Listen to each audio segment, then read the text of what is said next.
நேயர்கள் அனைவருக்கும் வணக்கம். நான் புகழ்வி. இன்றைய பொழுதில் நீங்கள் கேட்டு ரசிக்க இருக்கும் நாவல் நாகம்மா. இந்த சேனலுக்கு நீங்கள் புதியவராக இருந்தால் உடனடியாக சப்ஸ்கிரைப் செய்து பொன்மாலை பொழுதுடன் இணைந்திருங்கள்.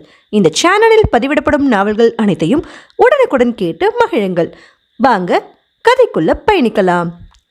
ஆதவன் கண் திறக்க இன்னும் 1 மணி நேரம் இருந்தது. வழக்கமாக கவிதா 5 மணிக்கே கண் விழிக்கிறவங்கிறதுனால தனிச்சையா இன்னைக்கும் விழிச்சுக்கிட்டா. 2 கைகளையும் பரபரன்னு தேய்ச்சி உள்ளங்கையில் முகம் பார்த்துக்கிட்டா.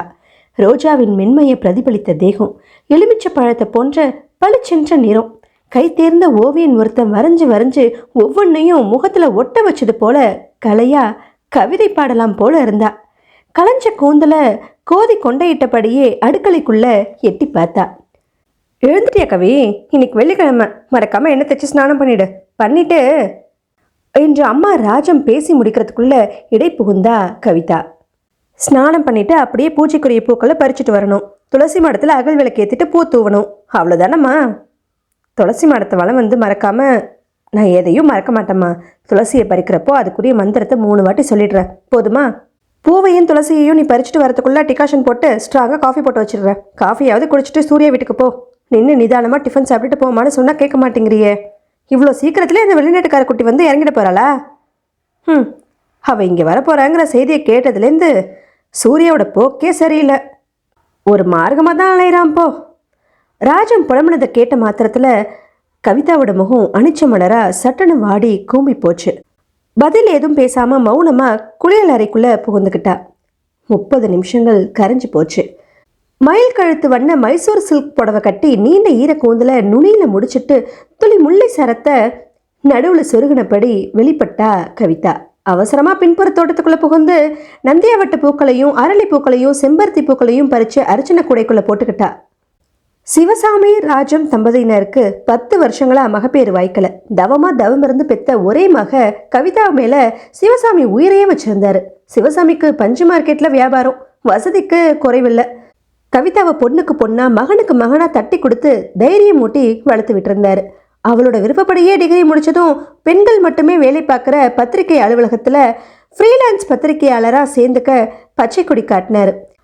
கவிதாவுக்கு அழகாக அள்ளி கொடுத்த ஆண்டவன் அதுக்கேற்ற அறிவையும் வாரி வழங்கியிருந்தார். அம்மா ராஜத்தை போல அவளுக்கு பிறவிலேயே ஆன்மீகத்தில் நாட்டம் இருந்துச்சு. விஷ்ணு சகஸ்ரநாமம், லலிதா சகஸ்ரநாமம், ஆதித்ய ஹிருதயம்னு சகலத்தையும் ஸ்பஷ்டமாக உச்சரிக்கிறதுல கெட்டிக்காரி. படித்தவ தான், அதுவும் இந்த காலத்தை சேர்ந்த இளம்பெண் தான். பகுத்தறிவு உள்ளூர ஊறி கிடந்தாலும் ஏன் எதுக்குன்னு குதர்க்கமாக கேள்வி கேட்டு பெரியவங்களை நோகடிக்காம சாஸ்திர சம்பிரதாயங்களை மதிச்சு நடந்துக்கிறவ. நேத்துலேருந்து கவிதாவுக்கு பரபரப்பு தொத்திக்குச்சுன்னு தான் சொல்லணும். சூர்யா நீ மனசு மாறிடுவியா என்று தனக்குள்ள அடிக்கடி முணுமுணுத்துக்கிட்டா. திடீர்னு புதுசாக சந்தேகம் முளைவிட்டது நிஜம். சூர்யா, என் மனசில் நீ தான் இருக்க, அதே மாதிரி உன் மனசில் நான் இருக்கேன்ல என்ற சூர்யா கிட்டேயே நேரடியாக கேட்டுட நாக்கு துடிக்கத்தான் செஞ்சுது. இது என்ன முட்டாள்தனமான கேள்வி? சூர்யா யாரு? என்னோட அத்தான், ஒன்று விட்ட அத்தை சுமதியோட மகன். அது மட்டுமா, சூர்யாவோட அப்பா கணேசனும் சிவசாமியும் நெருங்கிய நண்பர்களாச்சே. சின்ன வயசுலேருந்து நானும் சூர்யாவும் சேர்ந்து விளையாடி இருக்கோம். பள்ளிக்கும் கல்லூரிக்கும் இணைப்பிரியாமல் இணைஞ்சு போயிருக்கோம். சூர்யா என்னை விட 4 வயசு மூத்தவன். நான் வயசுக்கு வந்த பின்னும் கூட எங்கள் நட்பையோ நேசத்தையோ முறித்து விட பெரியவர்கள் முடிஞ்சதில்லையே. அதுக்கு மாறா எங்கள் 2 பேரையும் முடிச்சு போட்டு அவங்க பேசி கேலி செஞ்ச போலாம் கண்களில் கனிவும் நேசமும் பொங்க சூர்யா என்னை பார்வையாலேயே அளவெடுப்பானே. சந்தோஷத்தில் என் இதயத்துக்குள்ள புறா சிறகடிக்கும். ஜிவ்வன உச்சந்தலையிலேருந்து பாதம் வரைக்கும் மின்சாரம் பாய்ஞ்சது போல மேனி சிலிர்க்கும். நாணத்தில் சூர்யாவை ஏறிட்டு பார்க்க தெம்பில்லாமல் நான் தலைக்குனிவேனே. இதுக்கெல்லாம் என்ன அர்த்தம்? சூர்யாவும் என்னை நேசிக்கிறான், மனசார காதலிக்கிறான் தானே அர்த்தம்? ஆமாம், அப்படிதான் இருக்கணும். சூர்யாவை வீணா ஏன் சந்தேகப்படணும்? மனசை தட்டி அடக்குனா கவிதா. நெஞ்சில் வரைஞ்ச சந்தேக கோலத்தை வலுக்கட்டாயமாக நீர் ஊற்றி கலைச்சி தன்னைத்தானே அவ்வப்போது சமாதானம் செஞ்சுட்டு இருந்தா. என்னதான் சமாதானம் செஞ்சாலும் உள்ளூர சந்தேகப்பை புகுந்து அவளை ஆட்டி படைக்கத்தான் செஞ்சது. அந்த விஷயத்தை கேள்விப்பட்டதுலேருந்து நிம்மதி பறி போயிடுச்சுன்னு தான் சொல்லணும். சூர்யாவோட தாய் மாமன் கார்த்திகேயன் ஒரு டாக்டர். அமெரிக்காவுக்கு போய் சம்பாதிக்க ஆரம்பிச்சவர். அங்கேயே வெள்ளைக்கார பொண்ணை காதலிச்சு திருமணம் செஞ்சுக்கிட்டாரு. வெள்ளைக்காரியை கட்டிக்கிட்டு குடும்பமானத்தை குழி தோண்டி புதைச்சிட்டியே.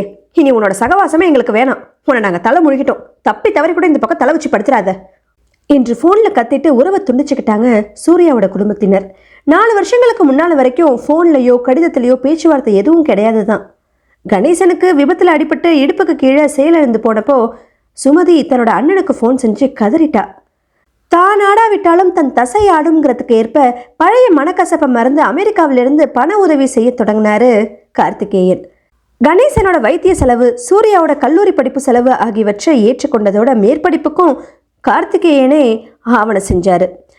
ஃபோன் மூலம் உறவை புதுப்பிச்சுக்கிட்ட கார்த்திகேயன் ஏனோ தாயகத்துக்கு திரும்பாம பிடிவாதமா இருந்தாரு. அருமை மனைவி ஹெலன் திடீர்னு மாரடைப்புல காலமானதும் செல்ல மகள் இந்துவை அழைச்சிக்கிட்டு தாயகம் திரும்ப சம்மதிச்சாரு. அவர் சம்மதிச்சதுல இருந்து சூர்யாவோட குடும்பமே இந்துவோட புராணத்தை தான் பாட ஆரம்பிச்சிடுச்சு. கவி, எங்க வெள்ளக்கார அத்தை மாதிரியே இந்துவும் நல்ல கலராம், மூக்கு மொழியுமா மாமாவை கொண்டு பிறந்துட்டாலாம், அவளும் டாக்டருக்கு தான் படிச்சிருக்காளாம். கண்கள் மினுங்க சூர்யா பேசினப்போ கவிதாவுக்கு அடி வயிற்றுல புளியை கரைச்சிது. கனத்த இதயத்தோட துளசி மாடத்தை வலம் வந்தா. அர்ச்சனை கூடையிலிருந்து சில புஷ்பங்களை எடுத்து துளசி செடியில தூணா. மந்திரத்தை பவ்யமா உச்சரிச்சபடி துளசி இலைகளை பறித்து கூடைக்குள்ள போட்டுக்கிட்டா. துளசி இலைகளையும் உதிரி பூக்களையும் பூஜை அறையில வச்சுட்டு காஃபியை ஒரே மூச்சில் குடிச்சிட்டு ஹேண்ட்பேக்கை எடுத்து தோல்ல போட்டுக்கிட்டா. அம்மா, சுமதியத்தை கூட மாட ஒத்தாசை செய்ய கூப்பிட்டுருந்தாங்க, விருந்து சமையலுக்கு உதவணும். சூர்யாவோட மாமாவும் இந்துவும் வந்ததும் பார்த்துட்டு நான் அப்படியே பத்திரிக்கை ஆஃபீஸ்க்கு போயிடுவேன் என்று உரத்த குரல் கொடுத்தபடி ஸ்கூட்டியை தெருவுக்கு தள்ளி போன வேளையில அவளுடைய செல்போன் அலறுச்சு. அவளுடைய காலேஜ் மேட் பிரியா படப்படப்பா பேசினா. நல்லா இருக்கே கவி, உனக்கு ஒரு இன்ட்ரெஸ்டிங் நியூஸ் சொல்கிறதுக்கு தான் நான் ஃபோன் பண்ணேன். போன வாரம் எங்கள் சித்தி வீட்டில் கல்யாணம், தேனிக்கு போயிருந்தோம். மேற்கு தொடர்ச்சி மலை பக்கம் சுருளிமலை இருக்கு, கேள்விப்பட்டிருக்கியா? கேள்விப்பட்டிருக்கனே. அங்கே என்ன விசேஷமா? என்னடி லேசாக கேட்டுட்ட? தேனி வட்டாரமே திமிழ ஓப்பட்டுட்டு இருக்கு தெரியுமா? சுருளியில் விசேஷமே சுருளி தீர்த்தம் தான். அந்த தீர்த்தம் விழுற இடத்துக்கு போகணும்னா ஒத்தையடி பாதையில் மலை உச்சியில் ஏறணும். அடர்ந்த வனாந்தரம் தான். மேலே ஏறி போகிற பாதையில் கைலாச குகை, விபூதி குகை, நாகமா குகைன்னு ஏகப்பட்ட குகைங்க இருக்கான். சித்தர்கள் நடமாட்டுற புண்ணிய மலையாம். அதில் நாகமா குகையை நாடி ஏகப்பட்ட ஜனங்க தினமும் கூடுறாங்க. அந்த கோயில் அப்படின்னு விசேஷமா? நாகம்மாங்கிற பேரில் ஒரு அம்மா ஜடாமுடியோட குறி சொல்கிறாங்களாம். ஜடாமுடியோடு இருக்கிற அந்த அம்மாவை பார்க்குறதுக்கு கூட்டம் முண்டி அடிக்கிறாங்களாம். ஆனால் நமக்கு அதிர்ஷ்டம் இருந்தால் தான் அருள்வாக்கு கிடைக்குமா. குகைக்குள்ளே தியானத்தில் கண்ணை முடி உட்கார்ந்துட்டு இருக்கிற நாகம்மா திடீர்னு பேர் சொல்லி கூப்பிடுவாங்களாம். அந்த பேருக்குரிய நபர் மட்டும் குகைக்குள்ளே போகலாம். அம்மாவை கண்குளிர தரிசிக்கலாம், அருள்வாக்கும் கிட்டுமா. அப்படி பார்த்தா அதிர்ஷ்டசாலிங்க வெளியே வந்து சொன்ன தகவலை கேட்கும்போது அப்படியே உடம்பே புல்லரிச்சு போகுதான். இந்த மேட்ரு உனக்கு ரொம்ப உபயோகமாக இருக்குமே, அதான். அது இருக்கட்டும் பிரியா, அந்தம்மா எப்படி இருப்பாங்களா? அருள்வாக்கு சொல்லி முடிச்சுட்டு குபீர்னு கண்ணை திறப்பாங்களாம். பெரிய கண்ணாங்கவி, அதுவும் பார்க்குறதுக்கே பயம் வரும்படியா நீல விழிகளோடு இருப்பாங்களாம். சுளுந்து வெளிச்சத்தில் பார்த்தா பகீர்னு வருமா. அது மட்டும் இல்லை, அந்த குகையில் அடுத்தடுத்த வாரிசா நீல விழிகளோடு இருக்கிற நாகம்மா தோன்றுவாங்களாம். குறி சொல்கிறதோட தீராத வியாதிக்கும் மூலிகை மருந்து தந்து குணப்படுத்துகிறாங்களாம். கேட்க கேட்க ஆச்சரியம் தாங்கலை. இன்னும் நிறைய தகவல்கள் இருக்கும். நீ ஒரு ரிப்போர்ட்டர் ஆச்சே, நேரில் போய் சுவாரஸ்யமான தகவலை திரட்டிக்கோ, சரியா? அவன் மேற்கொண்டு பேசினது எதுவும் கவிதாவோட செவிகளில் விழலை. குகை, நாகம்மா, நீல விழிகள்னு அவளுடைய அழகிய இதழ்கள் முணுமுணுக்கும் போதே ஏதோ ஒரு அச்சம் அவளது பிடரிய சில்லுன்னு வருடுச்சு. பிரதான சாலைக்கு வந்து 4 தெருக்களை தாண்டினதுமே சூர்யாவோட வீடு வந்துருச்சு. வாசல் அடிச்சு மிகப்பெரிய மனைக்கோலம் காவி தீட்டி போடப்பட்டிருந்துச்சு. செங்காவி தீற்றலோட அரிசி மாவு கோலத்தை போட்டாலே லக்ஷ்மிகரம் தான். வீட்டுக்கே தனிக்கலை வந்துட்டா போல இருந்தது. நிலைவாசல்ல மாவிலை தோரணம் கும்முன்ற மனத்தோட வரவேற்றுச்சு. ஸ்கூட்டியை ஓரங்கட்டி நிறுத்திட்டு மெல்ல படி ஏறின கவிதா ஒரு கணம் தயங்கி நின்று தோரணத்தை விரித்து பார்த்தா. என்ன கவி, வாசலே தயங்கி நின்ட்ட, உள்ள வாமா. சக்கர நாற்காலியில் உட்கார்ந்திருந்த கணேசன் அவளை வரவேற்றாரு. அலங்காரம்லாம் அமர்க்கலமாக இருக்கு, பார்க்கறதுக்கு கல்யாண வீடு மாதிரி இருக்குமாம்மா. கூடிய சீக்கிரம் இந்த வீட்டில் கல்யாணம் நடக்க போகுதுல, அதான் முன்கூட்டியே கல்யாண கலை வந்தாச்சு போல இருக்கு. கவியே இன்னும் வரலன்னு உங்கள் அத்தை அதுக்குள்ளே 3 வாட்டி கேட்டுட்டா. அம்மா தனியாக கஷ்டப்படுறாளேன்னு சூர்யா கரிகாய் நறுக்கி தரப்போனா. உள்ளே போய் என்னென்னு பாருமா. சரிங்க மாமா. ஹேண்ட்பேக்கை டீப்பாயில் வச்சுட்டு கிச்சனை நோக்கி விரைந்தா கவிதா. அவள் கேசரியில் வறுத்த முந்திரி பருப்பை கொட்டி கிளறிட்டு இருந்தாங்க அத்தை சுமதி. நீண்ட கடப்பைக்கல் அடுப்பு மேடையில் சற்று ஓரமாக ஏறி தொற்றி அமர்ந்தபடி சின்ன வெங்காயத்தை உரிச்சிட்டு இருந்தான் சூர்யா. அவனுடைய விழிகளிலிருந்து கண்ணீர் கசிஞ்சிட்டு இருந்ததை பார்த்ததும் கவிதாவுக்கு சிரிப்பு பீறிட்டுது. என்ன சூர்யா, 2 சின்ன வெங்காயத்தை உரிச்சு முடிக்கிறதுக்கு முன்னால இப்படி அழுது விடுற? அப்பாடா வந்துட்டியா கவி, நீயே உங்கள் அத்தை குறிச்சு கொடு என்று சொன்னபடியே கைகளை கழுவிக்கிட்டு நகர்ந்தான். சாஃப்ட்வேர் இன்ஜினியர் நீ. வெங்காயத்தோலை உரிக்கிறதுக்கு முன்னால் 5 நிமிஷம் தண்ணியில் ஊற வச்சுட்டு உரிச்சா ஈஸியாக கண்ணில் தண்ணி வராமல் உரிச்சிடலாம். இந்த சின்ன டெக்னிக் தெரியலையே உனக்கு? இப்போ வாட்சம் புரிஞ்சுதா? லேடிஸ் வேலைன்னா அது அவ்வளோ ஈஸி இல்லைன்னு நல்லாவே புரியுதுமா. வீட்லேருந்து விண்வெளி களம் வரைக்கும் உங்கள் ஆட்சி தானே கொடி கட்டி பறக்குது. நான் ஆர்கியூ பண்ண தயாராக இல்லை கவி. நீ தான் பத்திரிக்கைக்காரியாச்சே, உன்கிட்ட பேசி ஜெயிக்க முடியுமா சொல்லு? என்னது இது ஆச்சரியமா இருக்கு? ஆர்கியூ பண்ணுறதுக்கு எப்பவும் ஆளாக பறக்கிறவனாச்சே நீ. பிளுபிளுன்னு வரைஞ்சு கட்டிட்டு வர மனுஷன் விலகி போகிற. இன்னைக்கு மழை தான் வரப்போகுது சூர்யா. ஆர்கியூ பண்ணுற மூடில் நான் இல்லை கவி. மெனு என்னன்னு கேட்டுட்டு அம்மாவுக்கு ஹெல்ப் பண்ணு. அவனோட மாமாவும் இந்துவும் வரப்போகிறாங்கல்ல, அதான் ஒரே பரபரப்பாக இருக்கான் என்று சொல்லி சிரிச்சாங்க சுமதி. என்னம்மா நீயும் அவ கூட சேர்ந்துக்கிட்ட? வராதவங்க வராங்க. யூஎஸ்லேருந்து வர டாக்டர் மாமாவையும் மாமா மகளையும் பார்க்க போகிறோமேனு த்ரில்லிங்காக இருக்காதா பின்ன? ஏன் கவி, இன்னைக்கு நீ ஆஃபீஸ்க்கு போய் தான் ஆகணுமா? எங்கள் கார்த்திகேயன் மாமா உனக்கும் ஒன்று விட்ட சித்தப்பா தானே. இன்னைக்கு ஒரு நாள் லீவ் சொல்லிட்டேன். கார்த்திகேயன் மாமா கூடவும் இந்து கூடவும் சேர்ந்து சாப்பிட்டுட்டு கலக்கலன்னு பேசிகிட்டு இருப்போமே. இல்லை சூர்யா, அவங்க வந்ததும் பார்த்துட்டு தானே கிளம்ப போகிறேன். சாயந்தரம் நேராக இங்கே வந்துடுறேன். இன்னும் சொல்லப்போனால் லீவ் போடுறத பற்றி நான் யோசிக்கவே இல்லை. போட்டுடலாம் தான். ஆனால் இன்றைக்கி ரொம்ப பரபரப்பான த்ரில்லான நியூஸை கேள்விப்பட்டேன். அதை பற்றி எடிட்டர்கிட்ட நேரடியாக சொல்லணும். அவர்கிட்ட அனுமதி வாங்கி ஆகணும். ஒரு கவர் ஸ்டோரியே பண்ணலாம் தெரியுமா? எடிட்டர் ஓகே சொல்லிட்டாருன்னா நான் உடனே மேற்கு மலை தொடர்ச்சி பக்கமாக சுருளிமலைக்கு பயணப்படணும். சுருளிமலைக்கு நான் போகிறதுக்கு அம்மா அப்பா கிட்ட பெர்மிஷன் வாங்கணும். என் ஃப்ரெண்டு பிரியா தான் ஃபோனில் இந்த நியூஸை சொன்னான். விஷயத்தை கேள்விப்பட்டதுலேருந்து கேமராவை கையுமா அந்த வனாந்திரத்துக்கு எப்படா போவோன்னு இருப்பு கொள்ளாமல் நான் தவிக்கிறேன் தெரியுமா சூர்யா? விழிகளில் ஆர்வம் ததும்ப அவள் பேசினதை கேட்டதும் சூர்யாவுக்கும் பரபரப்பு தொற்றிக்குச்சு. நீ இவ்வளோ துடிப்பும் ஆர்வமாக பேசுகிறத பார்த்தா அது கண்டிப்பாக இன்ட்ரெஸ்டிங் சப்ஜெக்டாக இருக்கும் போல இருக்கே. அந்த த்ரில்லான நியூஸை பற்றி சொல்ல. உனக்குன்னு எங்கே இருந்தால் இந்த மாதிரி விஷயங்கள் மட்டும் மாட்டுதோ? நான் ஒத்துக்கிறேன், நீ கெட்டிக்காரி தான். சீக்கிரம் சொல்லு கவி. சஸ்பென்ஸ் வைக்கிற மாதிரி சமாச்சாரத்தை உன் பத்திரிக்கையோட நிறுத்திக்கோ ப்ளீஸ்மா, சொல்லிடு. பிரியா சொன்னதை ஒரு வரி விடாமல் ஒப்பிச்சா கவிதா. மை காட், அவங்க பேரை சொல்லி கூப்பிட்டு அருள்வாக்கு சொல்கிறாங்களா? இது ரொம்ப ஆச்சரியமான விஷயந்தான். தீராத வியாதிக்கும் மருந்து தராங்களாம்மா? வெல்டன். இது எல்லாத்தையும் விட நம்மளை சிலிர்க்க வைக்கிற விஷயம் என்னன்னா, அடுத்தடுத்து வாரிசு. நாகமாங்கிற பிள்ளை நீல விழிகளோட ஒரு சக்தி வாய்ந்த அம்மா தோன்றிக்கிட்டே இருக்காங்கங்கிறியே. இது ரொம்பவே அதிசயமாக இருக்குது கவி. இது தொடர்பான யார்கிட்டயாவது இன்னும் டீட்டெயில்ஸ் திரட்டிக்கோ. எடிட்டர்கிட்ட பேசுகிறதுக்கு முந்தைய இன்னமும் நிறைய தகவலை தெரிஞ்சுக்கிட்டு பேசினா நல்லாயிருக்கும். எடிட்டரும் உனக்கு மறுக்காமல் அனுமதி கொடுத்துருவார்ல என்று படப்படுத்தான் சூர்யா. நீ சொல்கிறது கரெக்ட் சூர்யா. நீல விழிகளோட தொடர்ந்து ஒரு மாதாச்சி நாகமாங்கிற பேர்லேயே உருவாகிறாங்கன்னு சொன்னதும் எனக்கு புல்லரிச்சு போச்சு. இந்த மாதிரி வித்தியாசமான நல்ல செய்திகளை அலைஞ்சு தெரிஞ்சு திரட்டணும்னா நமக்கு நல்ல அனுபவம் கிடைக்கிறதோட நல்ல பேரும் கிடைக்குமே. நீ சொன்ன மாதிரி பிரியாவோட சித்தி தேனியில் இருக்காங்களாம். அவங்க நம்பரை கேட்டு வாங்கி இன்னும் சில டீட்டெயில்ஸ் எல்லாம் கலெக்ட் பண்ணிவிட்டு அப்புறமா நான் எடிட்டர்கிட்ட பேசுகிறேன். எனக்கு என்னமோ எடிட்டர் இந்த மேட்டரை முடிச்சுட்டு வான்னு பெர்மிஷன் கொடுத்துருவாங்கன்னு தான் தோணுது. அதுக்கு பின்னாடி தான் ஒரு சிக்கல் வரும். சிக்கலா? என்ன சிக்கல்? மேற்கு தொடர்ச்சி மலைப்பக்கம் போய் துப்பு துளக்கிறதுக்கு என்னை எங்கள் அம்மா அனுப்பி வைப்பாங்களா? வயசு பொண்ணு, அதுவும் ஒரே பொண்ணு, உன்னை எப்படி மலை காட்டுக்கு அனுப்ப முடியும்னு அம்மா போர்க்குடி தூக்குவாங்களே. அதுவும் வனாந்தரத்தில் மலை உச்சியில் குகைக்கு போய் ஆராய அனுமதிப்பாங்களா? சித்தர்கள் இரவுல நடமாடுற வடப்பகுதி, குகை, ஜடாமுடியோடு இருக்கிற சாமியாரணி, அதுவும் பெரிய நீல விழிகளோட அப்படின்னு சொன்னாலே சுத்தமாக போகவே விட மாட்டாங்க. இது அமானுஷ்யண்டி, காத்து கருப்பு வயசு பொண்ணை அடிச்சிடுண்டின்னு வியாக்கியானம் பேசி எல்லாத்துக்கும் முட்டுக்கட்டை போட்டுருவாங்களே. அதை பற்றி நீ ஏன் கவலைப்படுற கவி? எடிட்டர் சம்மதிச்சிட்டா உனக்கு ஒரு கிரெடிட் கிடைச்ச மாதிரி ஆயிடும்ல. அத்தையை விட்டுத்தல, மாமா உன்னை புரிஞ்சுப்பார்ல.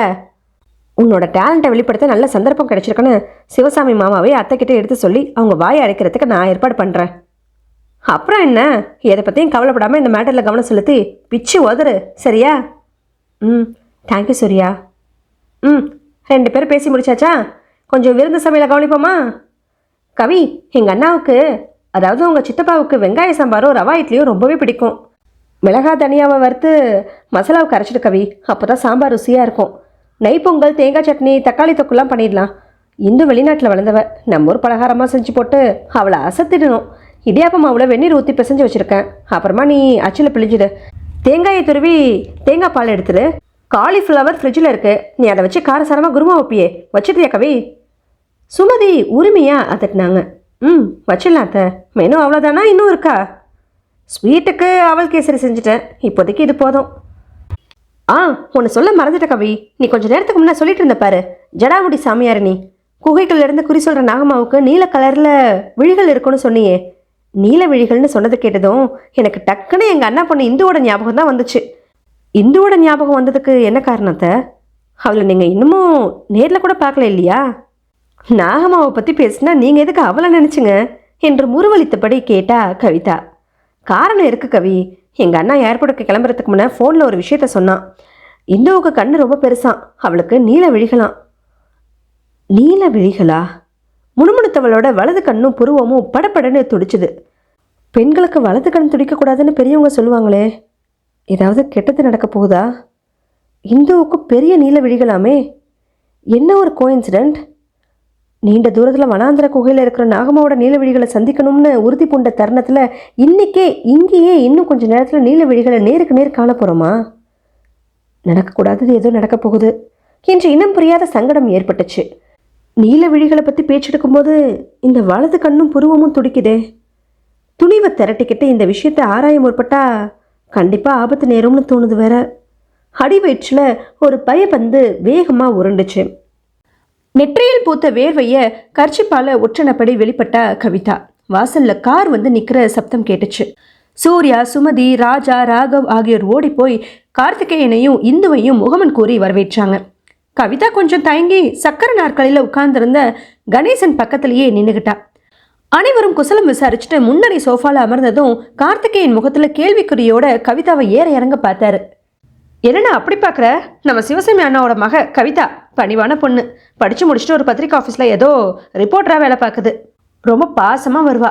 நாள் கிழமைகளில் எனக்கு சமையல்லேருந்து எல்லா வேலைகளுக்கும் கூடமான இருந்து ஒதாசை செய்வா. இன்னைக்கு கூட சீக்கிரமாகவே வந்து உதவுனா. அப்படியா? ரொம்ப சந்தோஷம்மா. சிவசாமியோட ஜாடை அப்படியே இருக்கு. அப்பா அம்மாலாம் சௌக்கியம் தானம்மா? நல்லா சௌக்கியம் தான் சித்தப்பா. அவங்க நிதானமாக வந்து உங்களை பார்க்குறோம்னு சொன்னாங்க. நிதானமாகவே வரட்டும், என்ன அவசரம்? By the by, she is my only daughter Indu. இவளும் என்ன மாதிரி ஒரு டாக்டர் தான். வெளி தோட்டத்துக்கே ஒரு ஆங்கிலோ இண்டியன் தான்.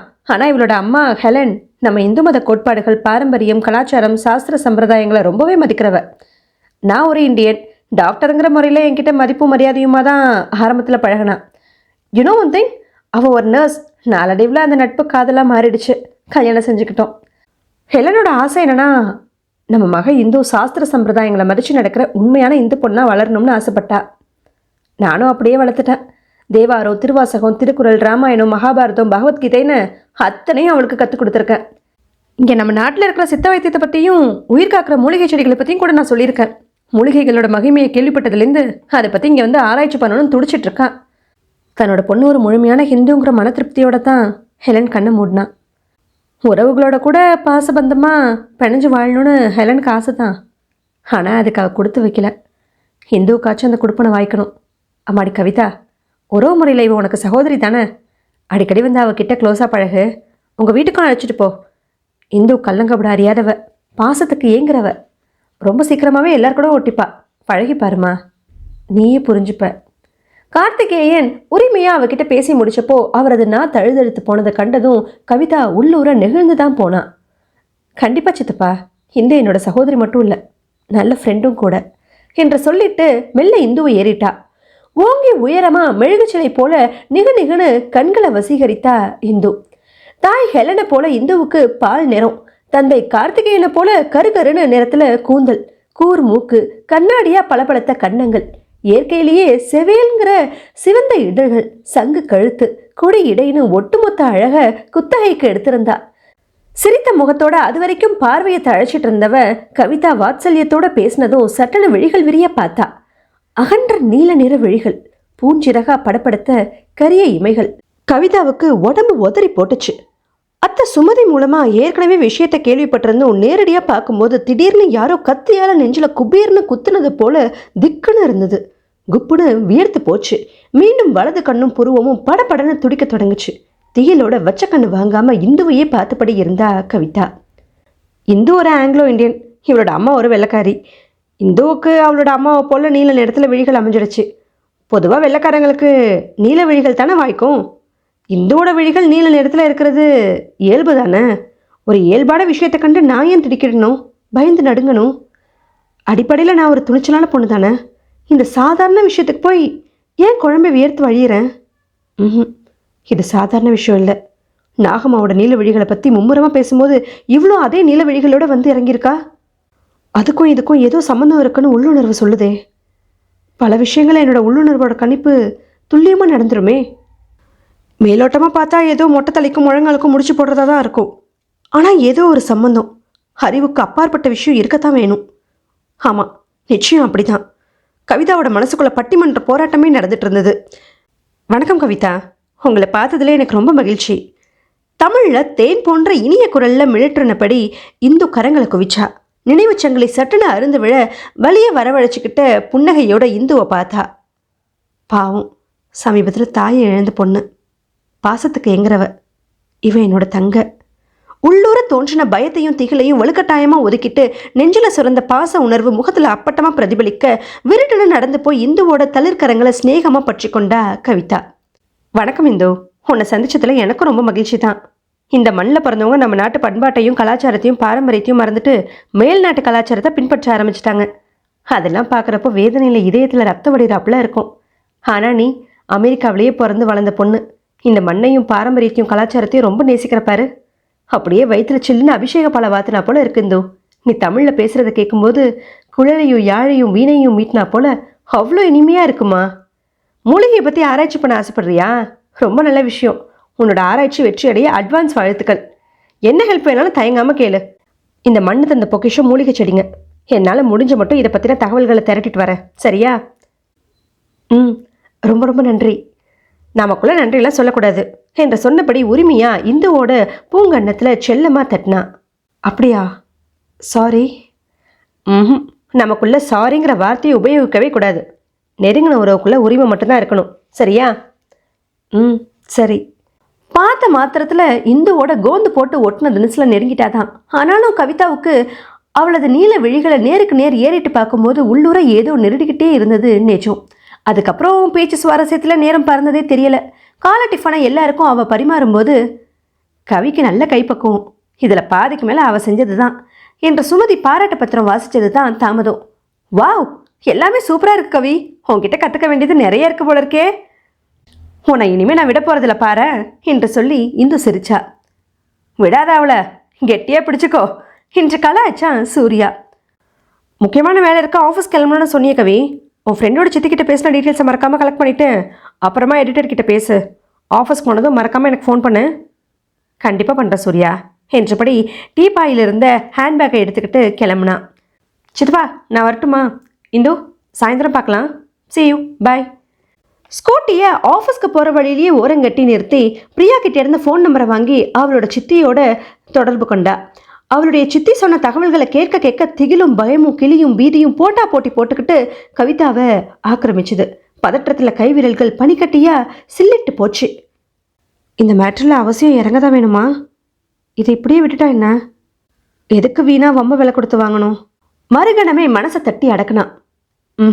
நான் தைரியசாலி, முன் வச்ச காலை பின் வைக்க மாட்டேன். என்னால் எதையும் சாதிக்க முடியுங்கிற நம்பிக்கையில் தானே பிரியா மெனக்கிட்ட ஃபோன் பண்ணி விஷயத்த சொன்னா. அதுவும் அவளோட சித்தி சொன்ன தகவலை கேட்டதுக்கப்புறம் இந்த மேட்டரை கைவிட முடியாது. மேற்கு தொடர்ச்சி மலையில் நடக்கிறது என்ன? மூட நம்பிக்கையா, புரளியா, இல்லை அறிவுக்கு அப்பாற்பட்ட சக்தியா, தெய்வ செயலா, இல்லை சித்து வேலையா? எதுவாக இருந்தாலும் சரி, துப்பு துளைக்கி ஆராய்ந்து உண்மையை வெட்ட வெளிச்சமாக்குறது என்னோட கடமை. உள்ளூர உறுதி போன்ற சமயத்தில் மீண்டும் வலது கண் துடிச்சுது. மேற்கு தொடர்ச்சி மலைக்கு ஆராய போனா மீண்டும் உயிரோட திரும்பி வந்துடுவனா? உள்மனம் திடீர்னு ஒரு கேள்வி கேட்டு அவளை அதிர வச்சுது. மகளிர் மட்டும் பத்திரிகை அலுவலகத்தை அவள் அடைஞ்சப்போ படப்படப்பு இன்னும் அடங்கலை. ஸ்கூட்டியை பார்க் பண்ணிட்டு நெத்தியில் வந்து புரண்ட முடிக்கற்றைய புறங்கையால் ஒதுக்கி விட்டபடி உள்ள நுழைஞ்சா. கண்ணாடி கேபின் வழியாக பார்த்தப்போ எடிட்டர் மட்டுமே தனித்திருக்கிறது தெரிஞ்சுது. சாவகாசமாக ஏதோ ஃபைலை புரட்டிட்டு இருந்ததை கண்டதும் இதை விட்ட வேற ஒரு நல்ல சந்தர்ப்பம் அமையாது என்று தோன்ற சட்டன கேபின்குள்ளே புகுந்தா Kavitha. Excuse me madam, good morning. Good morning Kavi. என்னம்மா, ஏதாவது இன்ட்ரெஸ்டிங் விஷயம் இருக்கா என்று முறுவல் பூத்தாங்க எடிட்டர் லக்ஷ்மி. தங்க ஃப்ரேமிட்ட கண்ணாடி மிக பாந்தமாக பொருந்தி இருந்துச்சு. வயசு 50க்கு மேலே இருக்கும். பேருக்கு ஏற்ப முகத்தில் லக்ஷ்மி கலை தாண்டவம் ஆடிட்டு இருந்தது. பிரியா காலையில் தனக்கு ஃபோன் பண்ணி சொன்ன விவரத்தை தெரிவிச்சா கவிதா. ஐ சி. எனக்கு என்னமோ இது பழைய பிரேமானந்த வாயில் லிங்கம் எடுத்த மாதிரி ஏதாவது உல்ட்டாவாக இருக்கும்னு தோணுது என்ற லேசாக சரிஞ்ச மூக்கு கண்ணாடியை ஆள்காட்டி விரலால் தள்ளி விட்டுக்கிட்டே பேசினாங்க லக்ஷ்மி. இதை பற்றி டீட்டெயிலாக பிரியாவோட சித்திக்கிட்ட நான் விசாரிச்சிட்டேன் மேடம். அவங்க சொன்ன தகவல் இன்னும் த்ரில்லிங்காக இன்ட்ரெஸ்டிங்காக இருக்குது மேடம். எடிட்டர் லக்ஷ்மி மேஜை மேலே 2 முழங்கைகளை ஊன்றி தம் முகத்தை 2 கரங்களால் தாங்கிக்கிட்டாங்க. சுவாரஸ்யமான விஷயத்தில் அவங்க இன்வால்வ் ஆகிட்டா இப்படி தான் நடந்துக்குவாங்கங்கிறது கவிதாவுக்கு தெரியுங்கிறதுனால தொண்டையை கணச்சிக்கிட்டு தொடர்ந்து பேசினான். சுருளிமலை அடிவாரத்தில் பூத நாராயணர் கோயில் இருக்குது மேடம். அந்த கோயிலிருந்து கொஞ்சம் தூரம் நடந்தால் சின்ன ஆறு குறுக்க வரும். அதை தாண்டி சுமார் 3 கிலோமீட்டர் தூரத்துக்கு மேலே ஏறணுமா. குண்டு குழியுமா கரடு முரடாக ஒத்தையடி பாதை வழியில் தான் மேலே ஏறணும்.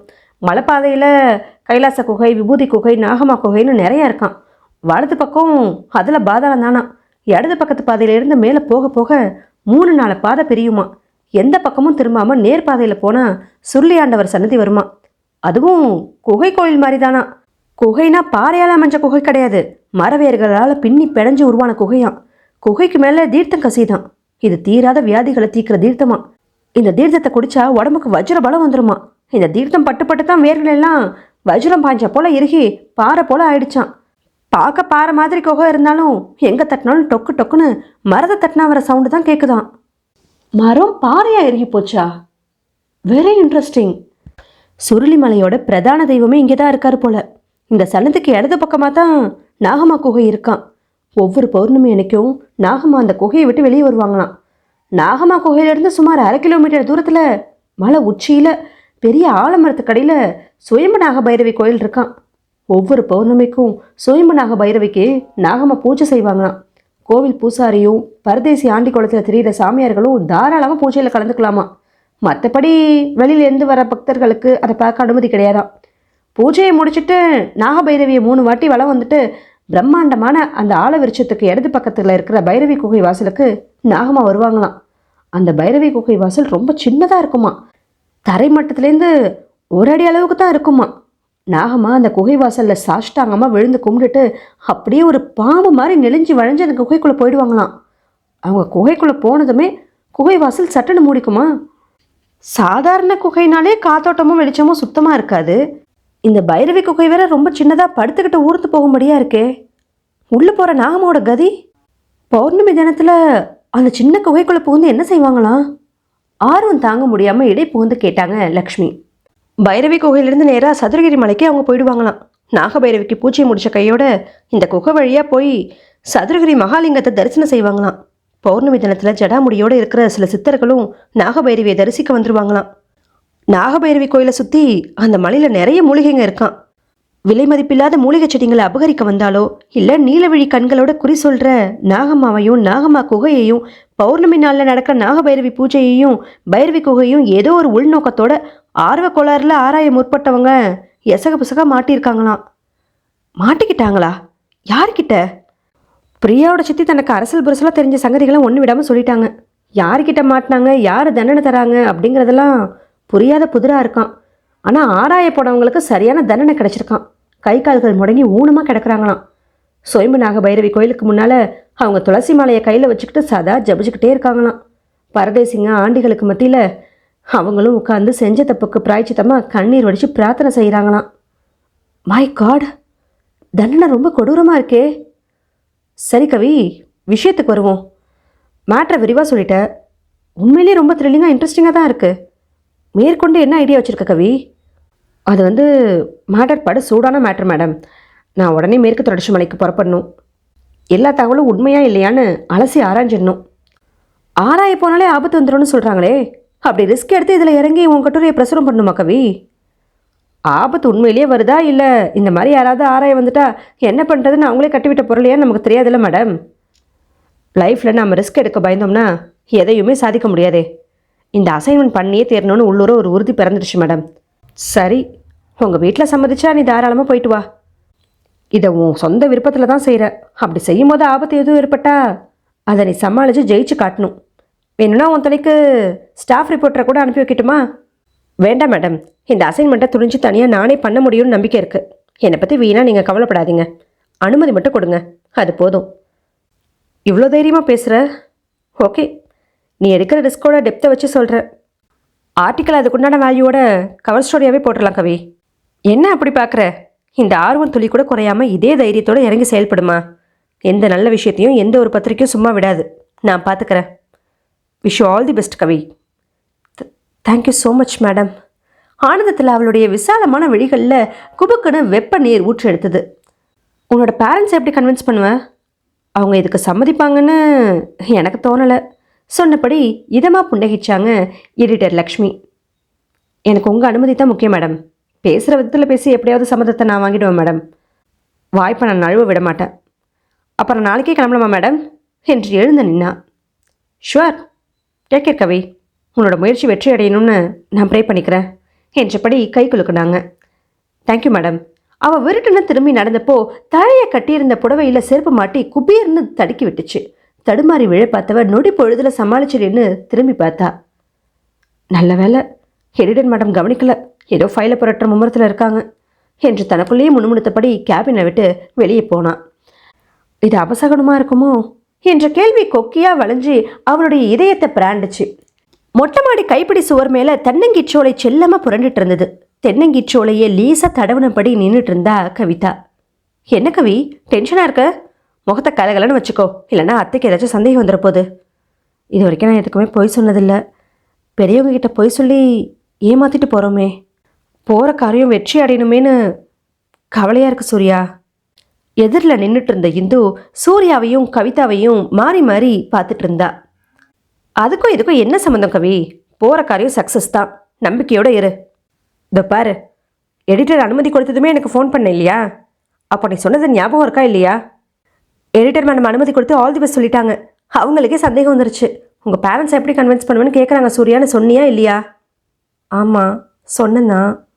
அதான், அதுக்கு தான் நான் இந்த ஐடியா கொடுத்தேன். கை கெட்டினது வாய் கெட்டாமல் போகக்கூடாது இல்லையா? அதனால தான் மேட்ரு அப்படியே மூடி மறைச்சிட்டு கவி. சும்மா மேற்கு தொடர்ச்சி மலை பக்கமாக ஒரு அசைன்மெண்ட்டுக்காக ஒரு வயசான ஃபாரஸ்ட் ஆஃபீஸரை பார்க்க போகிறதா பொய் சொல்ல சொன்னேன். துணைக்கும் நானும் ஒரு லேடி ஸ்டாஃப் ரிப்போர்ட்டரும் வருவாங்கன்னு சொல்ல சொன்னேன். அவங்களும் சம்மதிச்சிட்டாங்க. அடுத்த நிமிஷமே டிக்கெட்ஸ் கூட புக் பண்ணியாச்சு. இனியும் என்ன தயக்கம்? இல்லை, எனக்காக நீயும் இந்துவும் கூட வரீங்களே. அங்கே போகிற இடத்துல வனாந்தரத்தில் ஆபத்து வரும்னு வேற பேசிக்கிறாங்களே. எனக்கு ஏதாச்சும் ஆனால் கவலை இல்லை. என்னோடய சுயநலத்துக்காக உங்களை அழைச்சிட்டு போய் உங்களுக்கு ஏதாச்சும் ஆபத்து வந்துருச்சுன்னா அதை நினச்சா தான் பயமாக இருக்குது சூர்யா. என்னோட மேட்ருக்காக கார்த்திகேயன் சித்தப்பா கிட்ட நீயும் இந்துவும் பொய் சொல்லும்படியாக ஆயிடுச்சு என்று தழுதெழுத்தா கவிதா. பைத்தியம் மாதிரி பேசாத கவி. இதில் எங்கே உன்னோட சுயநலம் இருக்கான்? இது சுயநலம் கிடையாது, பொதுநலத்துக்கு தான் நீ கிளம்புற, தெரிஞ்சுக்கோ. உன்னோட கட்டுரை மூலமாக உலகத்துக்கு சில உண்மைகளை வெட்ட வெளிச்சமாக்கிறதுக்கு புறப்படணும், அவ்வளோதான். உனக்கு ஹெல்ப் பண்ணால் எங்களுக்கு ஒரு ஆத்ம திருப்தி கிடைக்குதா? அதோட இந்த மாதிரி அட்வென்ச்சர்ஸை தேடி போகிறதுல எனக்கும் அலாதி ஆர்வம் தான். அதோட இந்துவுக்கும் மூலிகை செடிங்களை ஆராயறதுக்கு ஒரு வாய்ப்பு கிடைச்சிருக்கே. உன்னோட ஃபோன் வந்தப்போ இந்து கிட்டக்க தான் இருந்தா. ஆர்வமாக என்ன ஏதுன்னு விசாரிச்சா. நானும் மேட்ரு போட்டு உடச்சேன். அவளுக்கும் சுவாரஸ்யமும் ஆர்வமும் வந்துருச்சு. நானும் கூட வரேன்னு பிடிவாதம் பண்ணிட்டா. என்ன பண்ணுறதுன்னு யோசித்தேன். கார்த்திகேயன் மாமா கிட்ட ஒரு அசைன்மெண்ட் விஷயமா ஃபாரஸ்ட் ஆஃபீஸரை பார்க்க கவி கிளம்புறா, துணைக்கு நானும் கிளம்ப போகிறேன்னு சொன்னேன். அந்த சமயத்தில் இந்துவும், டாடி இது நல்ல சந்தர்ப்பம், மூலிகைங்க பற்றி நானும் நிறைய தெரிஞ்சுக்கணும், அந்த ஃபாரஸ்ட் ஆஃபீஸரை சந்திக்கணும்னு சொன்னா. சரி தாராளமாக போயிட்டு வாங்க, நானும் வரட்டுமான்னு கேட்டார். வேணாமாம்மா, கவி கூட இன்னும் ஒரு லேடி ஸ்டாஃப் வருவாங்க, யங்ஸ்டராக போயிட்டு வரமாம்மா, நீங்கள் எதுக்கு சிரமப்படுறீங்கன்னு அவரை தடுத்து சமாளிச்சிட்டேன். ட்ரெஸ் எல்லாம் எடுத்து வச்சு பேக் பண்ணியாச்சு. இன்னும் 2 மணி நேரத்தில் கால் டாக்ஸி வந்துடும். 3 பேருமா கிளம்பி டீலக்ஸ் பஸ்ஸில் ஏறி கண்ணை மூடி படுத்தோம்னா காலையில் தேனியில் இருப்போம். அங்கேருந்து மினி பஸ்ஸை பிடிச்சி சுருளியில் இறங்கிட வேண்டியது தான். நீ வீட்டுக்கு போ கவி. கால் டாக்ஸி வந்ததும் நாங்கள் 2 பேரும் ஏறி உங்கள் வீட்டுக்கு வந்துடுறோம், சரியா? கவிதா அரமனதோட தலையாட்டின வேலையில் இந்து அவளை நெருங்கி ஸ்நேகமாக தோளில் கையை போட்டா. பொய்மையும் வாய்மையிடத்த புரைத்தீர்ந்து நன்மை பயக்குமெனின் அப்படின்னு திருவள்ளுவரே சொல்லியிருக்காருல கவி. நல்ல விஷயத்துக்காக ஒரு சின்ன பொய் சொன்னால் அது தப்பே இல்லை. ஏன் கில்ட்டியாக ஃபீல் பண்ணுற கவி? டேக் இட் ஈஸி, போய் தூள் கிளப்பிட்டு வரலாம், சரியா? அதோட எனக்கு ஒரு நல்ல சான்ஸ் கிடச்சிருக்கே. வந்த மறுநாளே மலைக்காட்டுக்கு போய் மூலிகை செடிங்களை நேரடியாக பார்க்குறதுக்கு சந்தர்ப்பம் அமைஞ்சிருக்கே. என்னோட மூலிகை செடிங்களை பற்றின ஆராய்ச்சிக்கு உதவுறேன்னு நீ வாக்கு கொடுத்துருக்கல, மறந்துட்டியா கவி? நீ உன்னோட மேட்ரை பற்றி ஆராய்ச்சி பண்ணு, நான் மூலிகை செடிங்களை பற்றி ஆராயிறேன். இந்த பயணத்தில் நம்ம 2 பேர்த்தோட வேலையும் ஏக காலத்தில் நடக்கும், இல்லையா? நான் சொல்கிறது சரிதானே கவி? இந்த கொஞ்சம் கொஞ்சம் பேசுகிறத கேட்கும்போது செவிகளில் பாக கரிசலை கரைச்சி விட்டா போல் இருந்தது. சரிதான் இந்து, உங்கள் 2 பேர்த்துக்கும் ஏதாச்சும் ஆபத்து வந்துடுமோன்னு தான் நான் ரொம்ப பயப்படுறேன். எப்போவும் நாம் நெகட்டிவாக திங்க் பண்ணவே கூடாது கவி. நல்லதே நடக்கணும், பாசிட்டிவாக திங்க் பண்ணு. பயந்துக்கிட்டே இருந்தால் எதையுமே நம்ம சாதிக்க முடியாது. போல்டாக இருக்கணும். நீ ஒரு ரிப்போர்ட்டர், நீ ரொம்ப துணிச்சலான பொண்ணுன்னு சூர்யா சொல்கிறாரே. நீ எங்களுக்கு தைரியம் சொல்லி அழைச்சிட்டு போகிறத விட்டுட்டு இப்படி பயந்தா எப்படி கவி என்று உரிமையாக அதட்டினா இந்து. அப்படி சொல்லு இந்து. என்ன கவி இது? எங்களை பற்றின கவலையை விட்டுட்டு அங்கே போய் இறங்கினதும் என்ன செய்ய போகிறோங்கிறத பற்றி பிளான் பண்ணு. இந்து சொன்ன மாதிரி நல்லதை மட்டும் நானே மனம் போல வாழ்வுன்னு பெரியவங்க சும்மாவா சொல்லி வச்சாங்க. துணிவே துணைன்னு பகவான் மேலே பாரத்தை போட்டுட்டு கிளம்புவோம். ரொம்ப நேரமாக மொட்டை மாடிக்கு வந்து கூடி பேசிகிட்டு இருக்கோம்.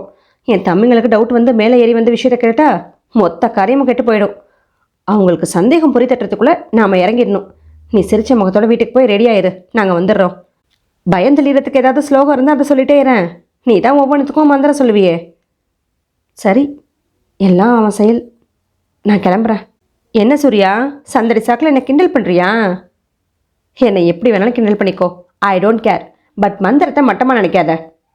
மந்திரத்துக்கு தனி சக்தி உண்டு தெரியுமா? மனசில் அவனை நினச்சி அதுக்குரிய மந்திரத்தை உச்சாடனம் பண்ணால் காரிய சித்தி உண்டாகும் தெரியுமா? அம்மாடி, நான் ஒன்றும் கேள்வி பண்ணல. மந்திரத்தோட மகிமை என்னன்னு எனக்கும் தெரியும். காரிய சித்தி கிடைக்கணும்னு இப்போதுலேருந்தே மந்திர ஜபம் பண்ணு, சரியா? வர வர எதுக்கு எடுத்தாலும் சந்தேக கண்ணோட்டத்தில் பார்க்க ஆரம்பிச்சிட்ட நீ. நான் எப்பவும் போல தான் இருக்க சூர்யா. நீ தான் ரொம்பவும் மாறிட்ட. சந்தேகம் ஏற்படும்படியாகவே ஒரு தினசாக நடக்கிற தெரியுமா? யாரு, நானா? சரிதான். இந்த மேட்ரை கேள்விப்பட்டதுலேயே நீ நார்மலாகவே இல்லை கவி. ஏற்கனவே நீ டென்ஷனாக இருக்க. இதில் நான் உள்ளதை சொல்லி இன்னும் அதிகப்படுத்துகிற வேணான்னு தான் நினைக்கிறேன். முதல்ல கிளம்புறதுக்கு வழியை பார்ப்போம். நம்ம சண்டையை சாவகாசமாக அப்புறம் வச்சுக்கலாம். இறங்கு. புள்ளிமானா தாவி இறங்கின கவிதாவை தொடர்ந்து போன இந்துவை வச்ச கண்ணு வாங்காமல் பார்த்தபடி இறங்கினா சூர்யா. இயற்கையில் கொஞ்சம் சுருளிமலை, வானலாக வளர்ந்த அடர்ந்த மரங்களில் பறவைகள் கலகலத்தவனி செஞ்சிட்டு இருந்தது. சிறு சிறிஞ்ச மந்த மாருதம் அவங்கள உரிமையாக தொட்டு தழுவுச்சு.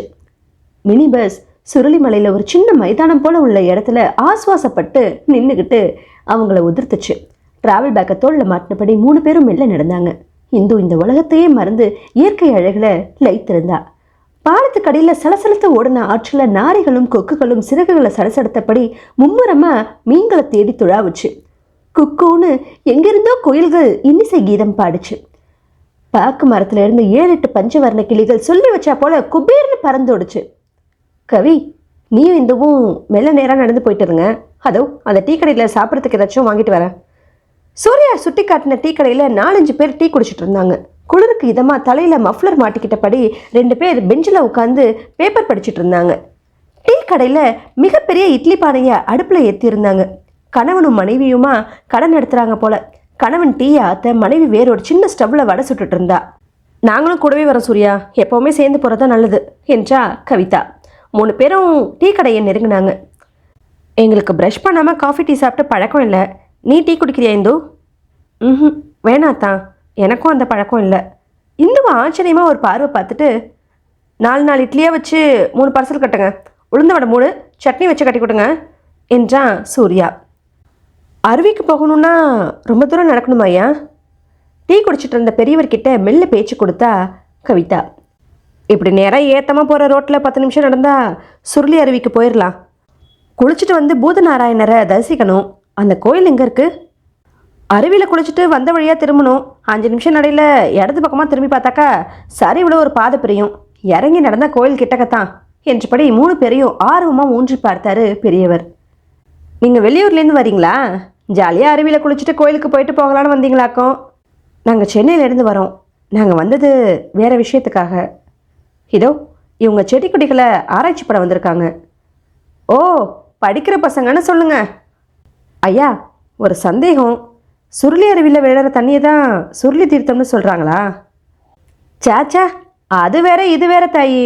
நீங்கள் அருவியில் குளிச்சுட்டு வந்து முதல்ல பூதநாராயணரை கும்பிட்டுக்கோங்க. கோவிலை விட்டு வெளியே வந்து நேராக நடந்தாக்கா அருவிலேருந்து கொட்டுற தண்ணி ஆறாக ஓடி வரும். சின்ன ஆறு தான். ஆற்றை கடந்து நேராக போனாக்கா மலைப்பாதை போகும். 3 கிலோமீட்டர் தூரத்துக்கு மேலே ஏறணும் தாயி. ஒத்தையடி பாதை தான். ஆர்வ கோளாறில் வலது பக்கம் எட்டி பார்த்துறாதீங்க, அதில் பாதாளம் தான். இடது பக்கமாக சில கிளைப்பாதை பிரியும். நேராக போனீங்கன்னா சுருளி ஆண்டவர் குகை தான். குகை மேலே இருந்து தீர்த்தம் கொட்டுது தாயி. இதை தான் சுருளி தீர்த்தம்னு சொல்கிறோம். தீர்த்தம் ரொம்ப பிரசித்தம் தாயி. மூலிகை தண்ணி கலந்த தீர்த்தம். தீராத வியாதி தீரும். நீங்கள் அவசியம் அதை பார்க்கணும். மறக்காமல் ஒரு பாட்டிலில் தீர்த்தத்தை பிடிச்சிட்டு போய் வீட்டில் கொடுங்க. அது அருமருந்து தாயி. நீங்கள் சொல்கிறபடியே செய்கிறோயா. சுருளி ஆண்டவர் சனத்திலேருந்து நாகமா குகைக்கு போகணும்னா ரொம்ப தூரம் மலைப்பாதையில் ஏறணுமா? சென்னை வாசிங்க, அதுவும் இந்த காலத்து இளைஞர்கள் நம்மளை மதித்து விசாரிக்கிறாங்கங்கிற பெருமிதத்தில் அது வரைக்கும் மிதந்துட்டு இருந்த பெரியவருக்கு சட்டுன்னு முகம் இருண்டு போச்சு. நாகமா குகையா? அதை பற்றி ஏன் தாய் விசாரிக்கிறீங்க? நாங்கள் நாகம்மா கிட்ட அருள்வாக்கு கேட்டுட்டு போகலான்னு வந்தோம். அவங்கக்கிட்ட குறி கேட்கறதுக்காக ஏகப்பட்ட ஜனங்க திரண்டு வராங்களாமே. இந்த சங்கதி பட்டணம் வரைக்கும் பரவி போச்சாக்கும். ஆனால் சில நாட்களில் நாகம்மா குறி எதுவும் சொல்கிறதில்ல தாயி. வர சனங்க ஏமாத்தமாக திரும்பி போகிறாங்க. அதனால நீங்கள் அங்கே போகாதீங்க தாயி, ஆபத்து வரும். நாங்கள் அந்த அம்மாவை கும்பிட தானே வந்திருக்கோம். அவங்க எங்களுக்கு அருள்வாக்கு சொல்லாட்டியும் பரவாயில்ல. ஜஸ்ட் அவங்கள பார்த்து விஷ் பண்ணிவிட்டு வந்த வழியே திரும்பிடுறோம். எதுக்கு தாயி வம்பு? அந்த அம்மா இப்போ யாரையும் தன்னை பார்க்க அனுமதிக்கிறதில்ல. ஏன்னு தெரியல, மீறி நாகம்மாவை பார்த்தே திருணுங்கிற ஆர்வத்தில் குகைக்குள்ளார எட்டி பார்த்தவங்களோட கதி என்னாச்சு தெரியுமா? கையும் காலும் வழங்காமல் முடங்கி ஊனமாக கிடக்குறாங்க தெரியுமா? பிரியாவோட சித்தி சொன்ன தகவல்கள் எல்லாமே உண்மையாக இருக்கும் போல இருக்குதே. கவிதாவுக்கு உள்ளூர திகில் உரிச்சு. நிஜமாக தான் சொல்கிறீங்களா ஐயா?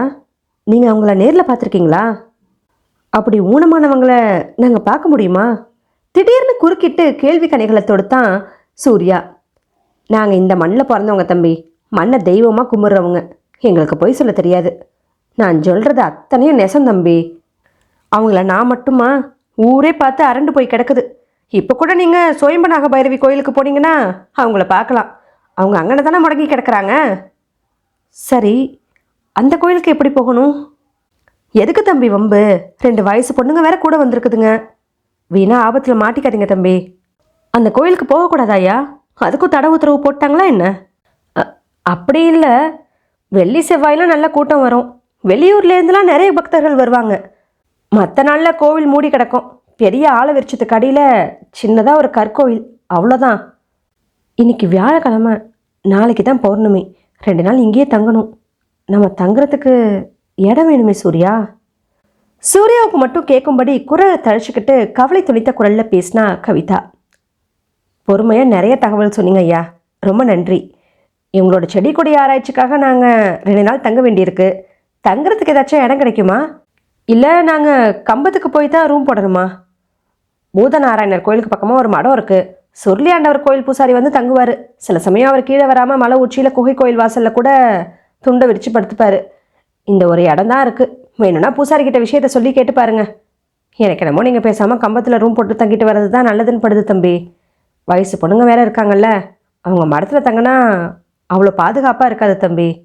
அதெல்லாம் பாதுகாப்பாக எச்சரிக்கையாக இருந்துக்க வேண்டியது தான். எங்கள் ஆராய்ச்சிக்கு மடத்தில் தங்கினா தான் தோதுப்படும். சரிங்கய்யா, ரொம்ப நன்றி, நாங்கள் வரோம் என்று பெரியவரை பார்த்து கை கூப்பினா கவிதா. பீதி படர்ந்த முகத்தோட லேசாக வாயை பிளந்தபடி அந்த 3 பேரையும் பார்த்துட்டு இருந்தாரு அந்த பெரியவர். டீக்கடை வாசலில் இருந்தவங்களும் அதிர்ச்சியோட ஒருத்தரை பார்த்துக்கிட்டாங்க. விதி சிரிச்சுது. அந்த 3 பேரையும் மரண வாசலில் தள்ளிவிட தக்க தருணத்தை எதிர்பார்த்துட்டு இருந்தது. வெள்ளையை உருக்கி வாத்தா போல பாலா அருவி கொட்டிட்டு இருந்தது.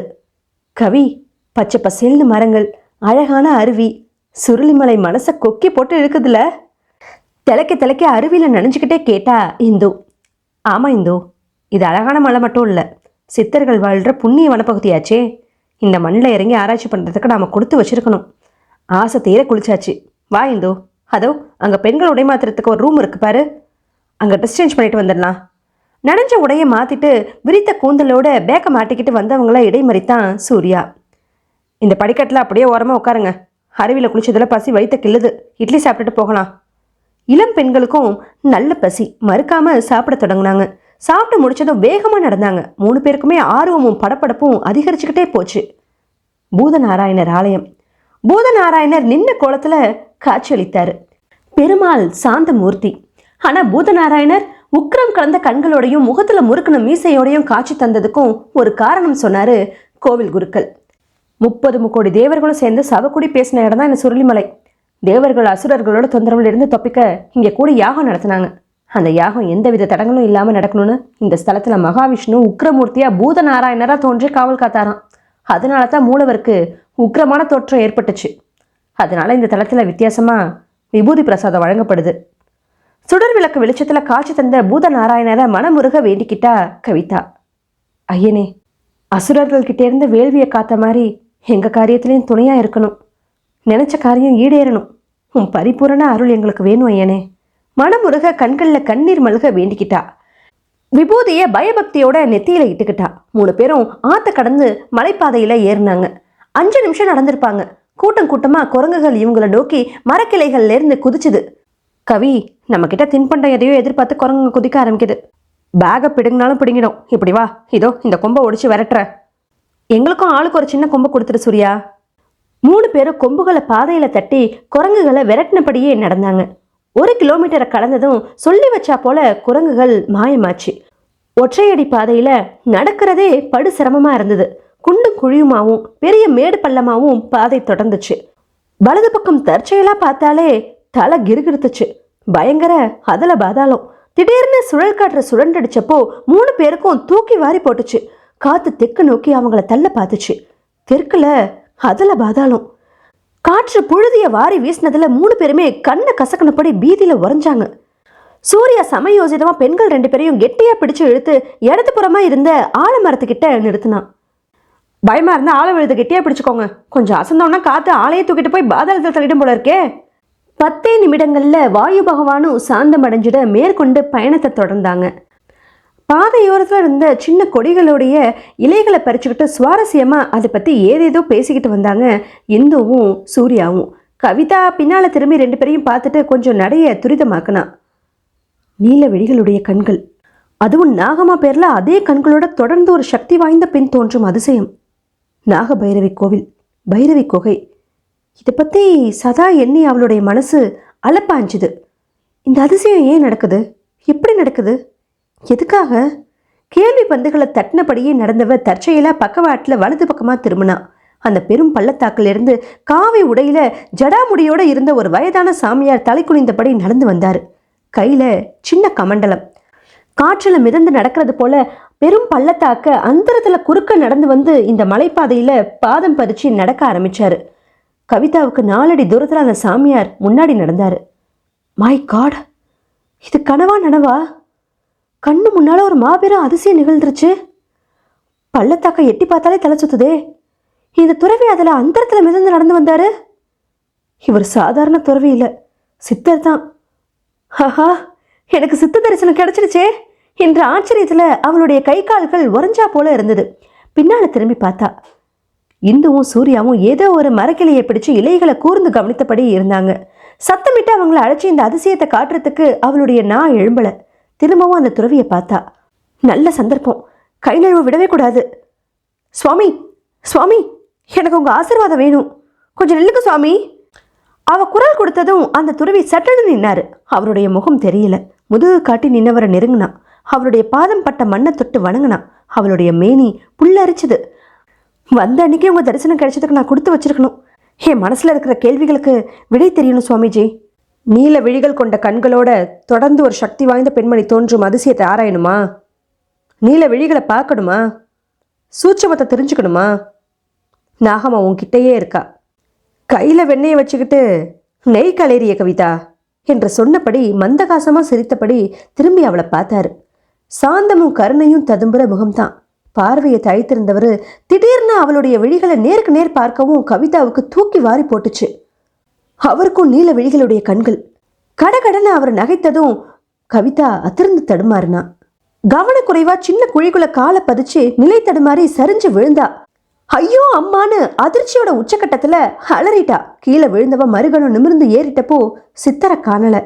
முழங்கையில லேசான சிராய்ப்பு காயத்தோட அவ தள்ளாடி எழுந்துகிட்டப்போ தப தபன்னு ஓடி வந்தா இந்து. சூர்யாவும் பதறினபடி அவளுடைய கையில படிஞ்ச மண்ணை தட்டி விட்டான். என்ன கவி, பார்த்து நடந்திருக்க கூடாதா? இந்து, அந்த சித்தரை பாத்தியா? சூர்யா, இந்த பள்ளத்தாக்குல இருந்து அந்த இடத்துல நடந்து இதோ இங்க எப்படி நடந்த அதிசயத்தை நீ பார்த்தல? வந்த அன்னைக்கு நமக்கு சித்த மகா புருஷரோட தரிசனம் கிடைச்சிருக்கு பாத்தியா?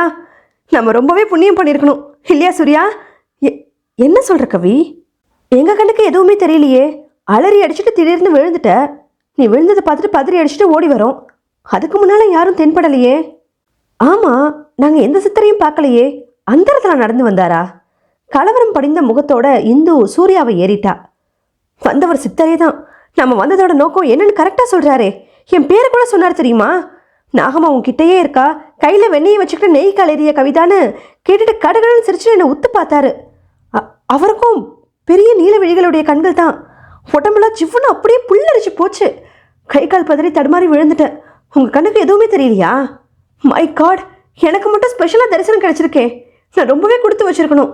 அந்த சித்தர் சொன்னதுக்கு என்ன அர்த்தம் சூர்யா? நாகம்மா நம்மக்கிட்டே இருக்கான்னு சொன்னாரே. ஒருவேளை சூட்சும ரூபத்தில் நம்ம கண்ணுக்கு தெரியாம நம்ம கூடவே நாகம்மா இருக்காங்களோ? எனக்கு நம்பிக்கை இருக்கு சூர்யா. இது சித்தர் பூமி. எனக்கு மட்டுமே தரிசனம் தந்து மறைஞ்ச சித்தர் கண்டிப்பாக சூட்சும ரூபத்தில் நம்மக்கிட்ட தான் இருப்பார். அதே மாதிரி நாகமாவும் சூட்சும ரூபத்தில் நம்ம கூட இருக்காங்க. அவங்கக்கிட்ட மனசு உருக்க வேண்டிக்கலாம், அவங்க தரிசனம் கிடைக்கணும்னு பிரார்த்தனை செஞ்சுக்கலாம் என்று கவிதா அவங்களுடைய பதிலுக்கு காத்திருக்காம கை கூப்பி கண்களை மூடி தியானித்தா. இவளுக்கு நிஜமாவே சித்தரோட தரிசனம் கிடைச்சதா, இல்லை இந்த மேட்டரில் ரொம்ப இன்வால்மெண்ட்டோடு இவன் இறங்கியிருக்கா, அதனால ஒருவேளை மனப்பிரமை ஏற்பட்டிருக்குமோ? சூர்யா இந்துவுக்கு மட்டும் கேட்கும்படி மெல்ல முணுமுணுத்தான். கவி சொல்கிறது நிஜமாக இருக்காதுன்னு ஃபீல் பண்ணிச்சிங்களா தான்? நோனோ, கவி என்றைக்கும் போய் பேச மாட்டா. அவள் அதீத ஆர்வத்தில் இருக்கால்ல, ஒருவேளை இது அவளோட மனப்பிரமையாக கூட இருக்கலாமோன்னு ஒரு சின்ன சந்தேகம், அவ்வளோதான். இந்து, அறிவுக்கு அப்பாற்பட்ட சக்தி ஒன்று இருக்கே, ஒருவேளை நிஜமாகவே அந்த மிராக்கள் நடந்திருக்கவும் வாய்ப்பு இருக்கு. பொறுத்திருந்து தான் பார்ப்போமே. கவிதாவோட முகத்தில் புதிய தெம்பு ஜடித்திருந்தது. சித்தரை தரிசிச்சிட்டோங்கிற மகிழ்ச்சினாலோ இல்லை சித்தர தரிசனத்தோட மகிமையினாலோ உற்சாகமும் உத்வேகமும் பன்மடங்காக பெருகி இருந்தது. அவளுக்குள்ளே இருந்த பயம் பறந்தோடி போய் அசாத்திய துணிச்சல் பிறந்திருந்துச்சு. நடைய துரிதப்படுத்தினாங்க. சுருளி ஆண்டவர் சன்னதி சுமார் ஒரு அடி அளவுள்ள சின்ன மூலவர் தான்னாலும் சாந்தித்யம் மிகுந்திருந்தது. மூலவருக்கு பின்னால கருப்பா கரடு முரடா கொஞ்சம் பின்னி பணிஞ்சு சுவர் காணப்பட்டதை உத்து பார்த்தா கவிதா. மேலே இருந்து சுருளி தீர்த்தம் சதா விழுந்துக்கிட்டே இருக்கும் தாயி. மூலிகை தீர்த்தம் பட்டு பட்டு இந்த மரவேர்களும் இலைகளும் கல்லாக இறுகி போச்சுங்க. இது முழுக்க மரவேருங்க தான். தட்டி காட்டுறேன், டொக்கு டொக்குன்னு சத்தம் வருது பாருங்க. இங்கேருந்து விழற தண்ணி அப்படியே அங்கே கீழே விழிஞ்சு தொட்டியில் தேங்குது பாருங்க. வருஷ கணக்காக ஆனாலும் அந்த பாதையில் பாசியோ வழுக்கலோ ஏற்பட்டதே இல்லை. தீராத நோய் தீக்கிற அருமருந்து இது. அங்கேயும் கண்களை மூடி 3 பேரும் தியானம் பண்ணிட்டு தீர்த்தத்தை பிடிச்சு தலையில் தெளிச்சுக்கிட்டாங்க. காலியாக கிடந்த வாட்டர் பாட்டில்களில் தீர்த்தத்தை பிடிச்சிக்கிட்டாங்க. மூலிகை தண்ணி வழிஞ்சு ஓடி வர வழியாக ஆராய்ந்ததில் ஒரு அதிசயம். சின்ன சின்ன கற்களில் இலைகளோட படிமானங்கள். தீர்த்தம் பட்டு பட்டு இலைகள் கல்லாக சமைஞ்சிடுச்சு.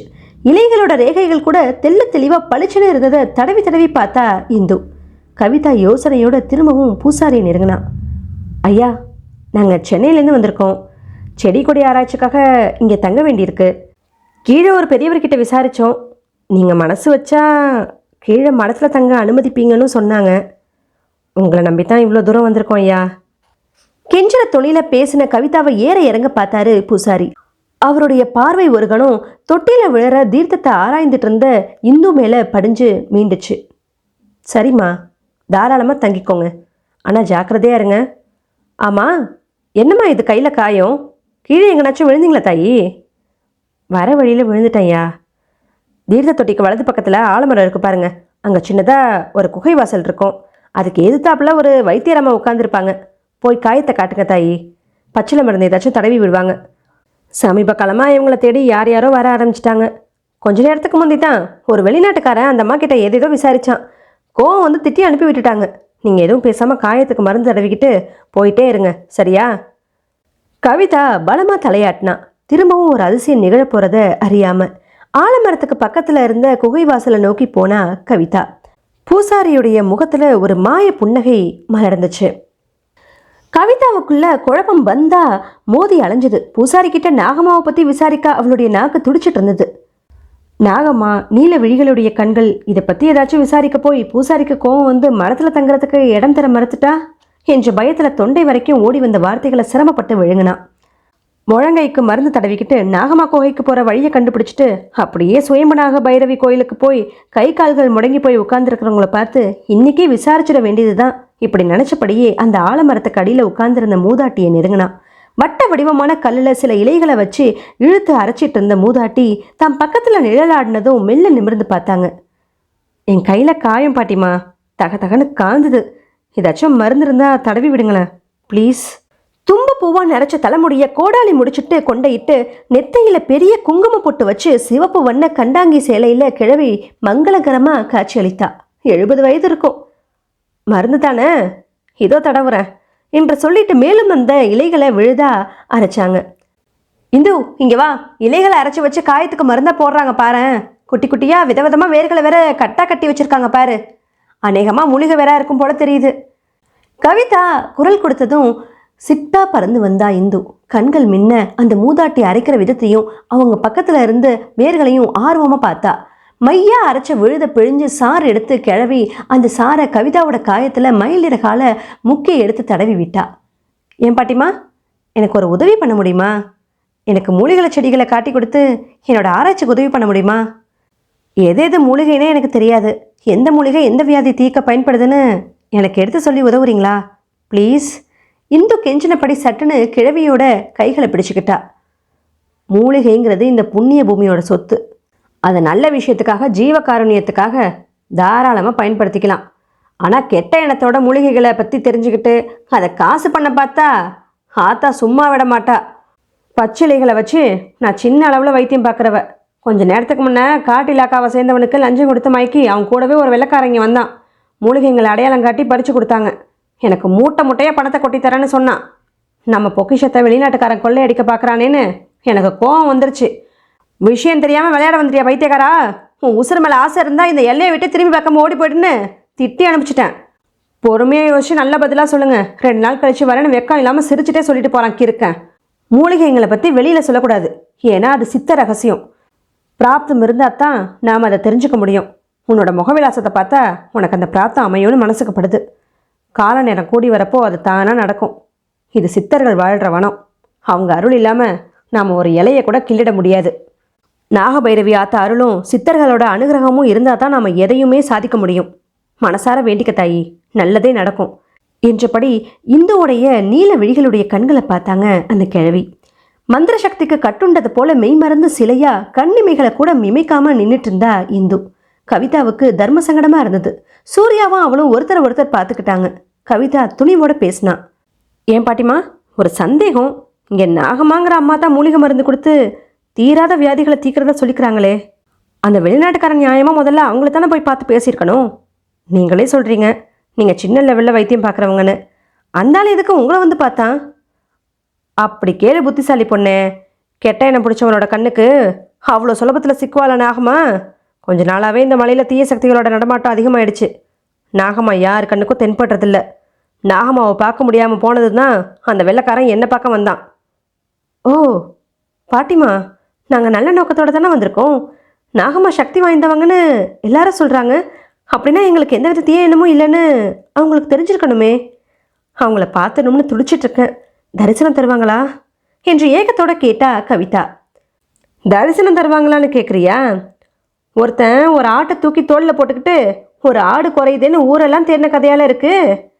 உனக்கு சூட்சமம் புரியும் போது எல்லாமே தன்னால் தெளிவாயிடும். இப்போ கிளம்பி போங்க. காயத்தில் எரிச்சல் அடங்கிடுச்சுல? அடங்கிடுச்சு பாட்டி. கிழவி பேசினதை கேட்டதும் கவிதாவுக்கு குழப்பம் கூடுதலானது தான் மிச்சம்.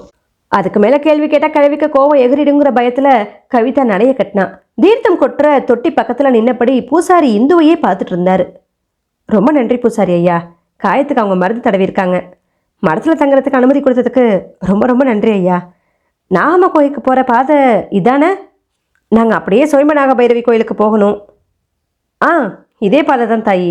இடது பக்கம் பிரிஞ்ச பாதையை சுட்டி காட்டினாரு பூசாரி. 3 பேரும் மௌனமாக நடந்தாங்க. இந்துவுக்கு முதுகு பக்கம் குறுகுறுங்கிற உணர்வு ஏற்பட சட்டனை திரும்பி பார்த்தா. பூசாரி தன்னோட சிவந்த விழிகளால் அவளை விழுங்கிடுறது போல பார்த்துட்டு இருந்ததை கண்டதும் அவளுடைய முகம் வாடிச்சு. நொடி பொழுதுல பூசாரி முகத்தில் புன்னகையை வரவழைச்சிக்கிட்டு கை கூப்பினாரு. பதிலுக்கு இந்துவும் கை கூப்பினா. பூசாரியோட விழிகளில் ஒரு மின்னல் வெட்டு தோன்றி மறைஞ்சது. அவர் திரும்பி பார்த்தப்போ கிழவி நடுத்தர வயது நாகம்மாவா மாறி போயிருந்தா. நாகம்மா குகை. குகை கொஞ்சம் பெருசாக தான் இருக்கல சூர்யா. குகை வாசல நின்னபடி மெல்ல எட்டி பார்த்தா கவிதா. ஆமாம், உள்ள அந்தகார இருட்டாக இருக்கும் போல இருக்கே. சுளுத்து வெளிச்சம் எதுவும் தெரியலையே. வேணா கவி, நேராக சோய்மநாக பைரவி கோயிலுக்கு போயிடலாம். அந்த வேலை இன்னமும் பாக்கி இருக்கே. வந்த அன்னைக்கு எல்லா ரிஸ்கையும் எடுக்கணுமா? உனக்கு வேற கையில் அடிபட்டிருக்கு பாரு. வா, நேராக மலை உச்சிக்கு போயிட்டு பார்த்துட்டு திரும்பிடலாம். சாவகாசமாக நாளைக்கு வந்து துப்பு துளக்குவோமே. அதுக்கு முன்னாடி கை கால் முடங்கி கிடக்கிறவங்க கிட்ட இருந்து தகவல்களை திரட்டிக்கிறது நல்லது இல்லையா? அதுக்கு தான் சொல்கிறேன். அதுவும் சரிதான் சூர்யா என்று அரமனசோட மேலே ஏறி சென்ற பாதையில் செல்ல தயாரானா. குகையை சுற்றிலும் ஏராளமான செடி கொடிகள் தான். பெயர் தெரியாத காட்டு புஷ்பங்கள் மலர்ந்து மனதை ஈர்த்துச்சு. குகையை திரும்பி திரும்பி பார்த்தபடி நடந்தா கவிதா. கவி, இது என்ன மரம்? பூவே ரொம்ப வித்தியாசமாக இருக்கே. கீழே உதிர்ந்திருந்த ஒரு பூவை எடுத்து ஆராய்ந்தபடி கேட்டா இந்து. இது நாகலிங்க மரம். பூ பேர் கூட நாகலிங்க பூ தான். நடுவில் இருக்கு பாரு லிங்கம் மாதிரி அமைப்பு. லிங்கத்துக்கு மேலே நாகம் படையெடுத்தாப்புல இருக்கு பாரு. அற்புதமான சிருஷ்டி இல்லை? இது பூஜைக்கு ரொம்பவும் உகந்த பூ. புராதன சிறப்பு பெற்ற சில ஸ்தலங்களில் ஸ்தல விருட்சமா இந்த அரிய மரம் இப்பவும் இருக்குது. லிங்கத்துக்கு மேலே கூட கவிஞ்ச போல நாகம் இருக்கிற மாதிரி ஃபென்டாஸ்டிக் கவி. அவங்க பேசினபடியே சுயம்பநாக பைரவி கோவிலை அறிஞ்சாங்க. சின்ன கற்கோவில் தான். கர்ப்ப கிரகத்துக்கு முன்ன சின்ன மண்டபம் போன்ற அமைப்பு. கோவிலுக்கு பின்ன மிக பிரம்மாண்டமான ஆல விருட்சம் ஏராளமான விழுதுகளோட கம்பீரமாக நின்றுட்டு இருந்தது. ஆலய கருவறை சாத்தப்பட்டிருந்தது. கோவிலுக்கு எதிரில் ஏராளமான நிழல் தரும் அடர்ந்த மரங்கள். மர நிழல்ல பரதேசிகள், ஆண்டி கோலத்தில் இருந்த சாமியார்கள், அவங்களோட கை கால்கள் முடங்கி போன ஊனமுற்றவர்களும் அமர்ந்திருந்தாங்க. சூர்யா, இந்தா கேமராவை பிடி, சில ஸ்னாப்ஸ் எடு, நான் உங்ககிட்ட விஷயத்தை கறக்கிறேன். சூர்யா கோவில ஒரு புகைப்படம் எடுத்துக்கிட்டான். கவிதா நடுத்தர வயதில் இருந்த தாடிக்கார ஆசாமியை நெருங்கினான். வணக்கம்ங்க, நீங்கள் எல்லாரும் நாகம்மா சபத்தால் முடங்கி போயிட்டீங்கன்னு சொல்கிறாங்களே, அதை பற்றி கொஞ்சம் சொல்ல முடியுமா?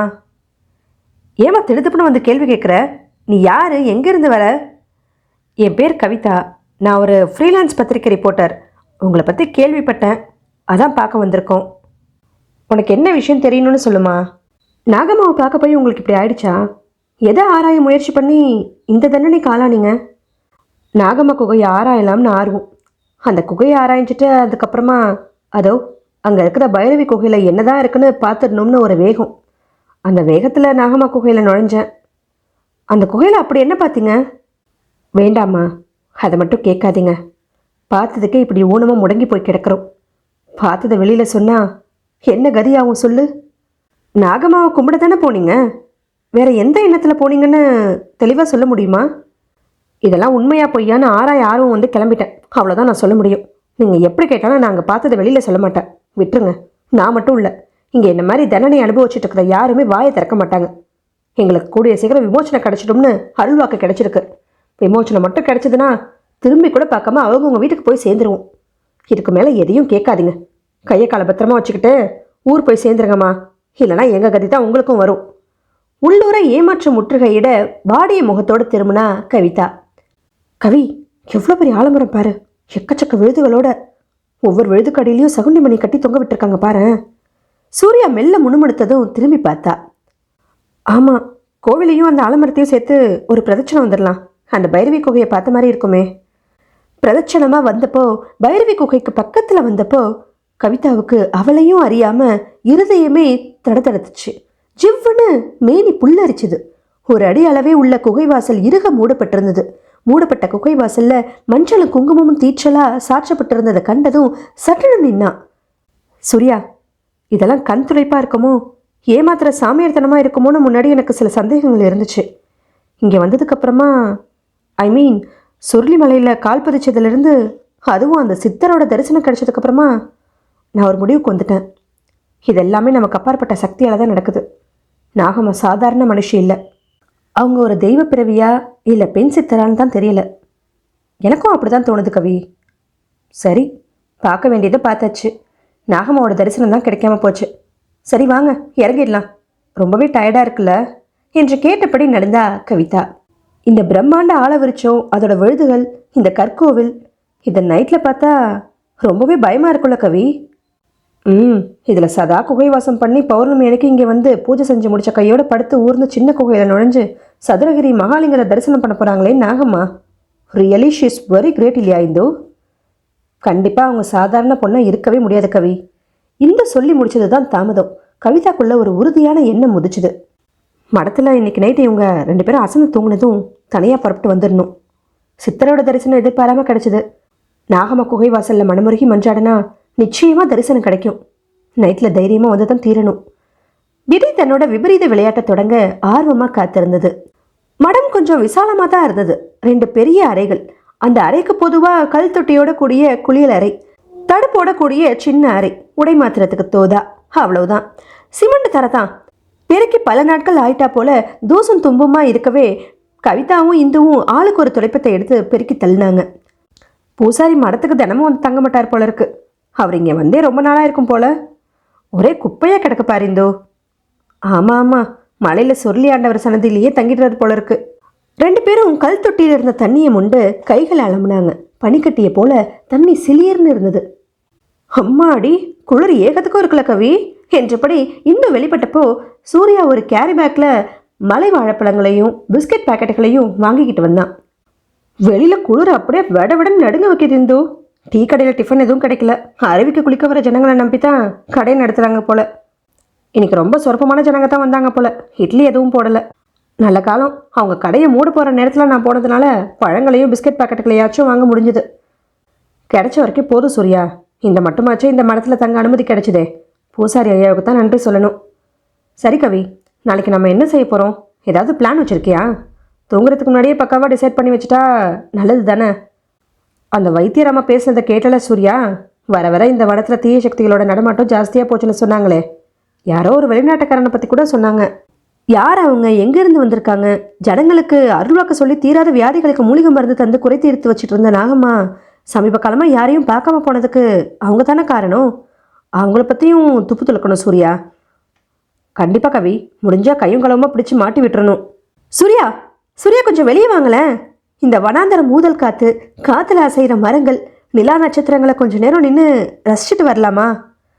ரொம்ப தூரம் போக வேணாம், இங்கே தான் அந்த சின்ன ஆத்தங்கரையோரமாக நின்று ஜஸ்ட் 5 minutes ராத்திரி நேரத்து வானத்தை ரசிச்சுட்டு உடனே திரும்பிடலாம். ப்ளீஸ் எனக்காக வாங்கத்தான். உரிமையாக சூர்யாவோட கையை பிடிச்சிக்கிட்டு கெஞ்சினா இந்து. இந்த வனாந்தரத்தில் ராத்திரி நேரத்து வானத்தை ரசிக்க போறியா? வானளாவி வளர்ந்த விருட்சங்களை பார்த்தாலே அமானுஷமாக மயிர்குச்சரியுது. நீ வேற. சூர்யா ஏதேதோ சாக்கு போக்குகளை சொல்லி தவிர்க்க பார்த்தான். அவனுக்கு கவிதா என்ன நினச்சிக்க போகிறாளோன்னு தர்ம சங்கடமாக இருந்தது. பக்கத்தில் தானே கூப்பிட்றா, ரொம்ப ஆசைப்படுறால, கூட்டிகிட்டு போயிட்டு வரத்துக்கு என்னவா? உன்னை என்னால் புரிஞ்சிக்கவே முடியலப்பா. இந்து வா போகலாம் என்று முணுமுணுத்துக்கிட்டே வெளியேறினா சூர்யா. அவங்க 2 பேரும் போனதும் சில நிமிஷங்களில் டம டமன்னு இடி சத்தம். கவிதா மரத்தோட ஜன்னல் வழியாக எட்டி பார்த்தா. அதி பயங்கர வெளிச்சத்தோட மின்னல் ஒன்று வானத்தில் முகம் காட்டிட்டு போச்சு. அந்த வெளிச்சத்தில் இந்துவும் சூர்யாவும் முதுகு காட்டினபடி ஆற்றங்கரை பக்கத்தில் நிற்கிறது தெரிஞ்சுது. அடுத்த சில கணங்களில் மீண்டும் டம டமன்னு இடி சத்தம் கேட்டது தான் தாமதம். இந்துவும் சூர்யாவும் இறுக கட்டி அணைச்சிக்கிட்டாங்க. இந்து பயந்து போய் சூர்யாவை ஆற தழுவிக்கிட்டாளா, இல்லை பயந்து போன இந்துவை சூர்யாவே இதுதான் சாக்குன்னு இழுத்து அணைச்சிக்கிட்டானா? அதுக்கு மேலே அந்த காட்சியை பார்க்க கவிதாவுக்கு தெம்பு இருக்கலை. இதய துடிப்பு எகிற ஆரம்பிச்சுது. ஜன்னலை விட்டு விலகி வந்து தரையில் உட்கார்ந்து சுவரில் சாஞ்சு விழிகளை மூடி ஆழ மூச்செடுத்தா. இதுவே வேறொரு சமயமாக இருந்தால் சூர்யா மேலே கொதிச்சு போயிருப்பா. ஆனால் அவளுடைய மனசு முழுவதுமாக நாகமாவை தரிசிக்கணுங்கிற எண்ணம் தான் மேலோங்கி நின்றுச்சு. நான் என் கடமையை செய்ய வந்திருக்கேன். செவனேன்னு செஞ்சு முடிச்சு வெற்றியோடு திரும்பி போகணும். அதை விட்டுட்டு என் சொந்த விருப்புகளை பற்றி கவலைப்பட்டு இருந்தா கவனம் சதுரிடும். மனசை தட்டி அடக்கி ஒரு நிலைக்கு கொண்டு வந்து சிந்தனையில் காலையில் பார்த்த சித்தரை கொண்டு வந்தா. விழி மூடி தியானித்தா. சூர்யாவும் இந்துவும் கலகலன்னு சிரிச்சபடி உள்ளே வந்தாங்க. கவி, வானத்தில் நட்சத்திரங்களை பார்க்கணுன்னு ஆசைப்பட்டு போய் ஏமாந்தேன். மேக கூட்டமாக இருக்கிறதுனால ஸ்டார்ஸ் ஒன்றுமே தெரியல. பயங்கர இடி மின்னல், தூரல் போட்டுச்சு, ஓடி வந்துட்டோம். பெரிய மழை வரும் போல இருக்கு கவி. ஆத்தங்கரையில் கமகமன்னு தாழம்பூ வாசம். சூர்யா எனக்கு இந்த தாழம்பூவை புதர்லேருந்து பறித்து கொடுத்தாரு.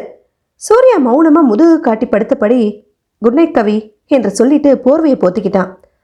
இன்னைக்கு நிறையவே அல்லாடிட்டோம், அடிச்சு போட்ட மாதிரி இருக்கு, தூங்கலாம், குட் நைட் இந்து என்ற சுவரோரமாக படுத்தப்போ உரிமையாக அவளுடைய இடுப்பில் கையை போட்டபடி உறங்குனா இந்து.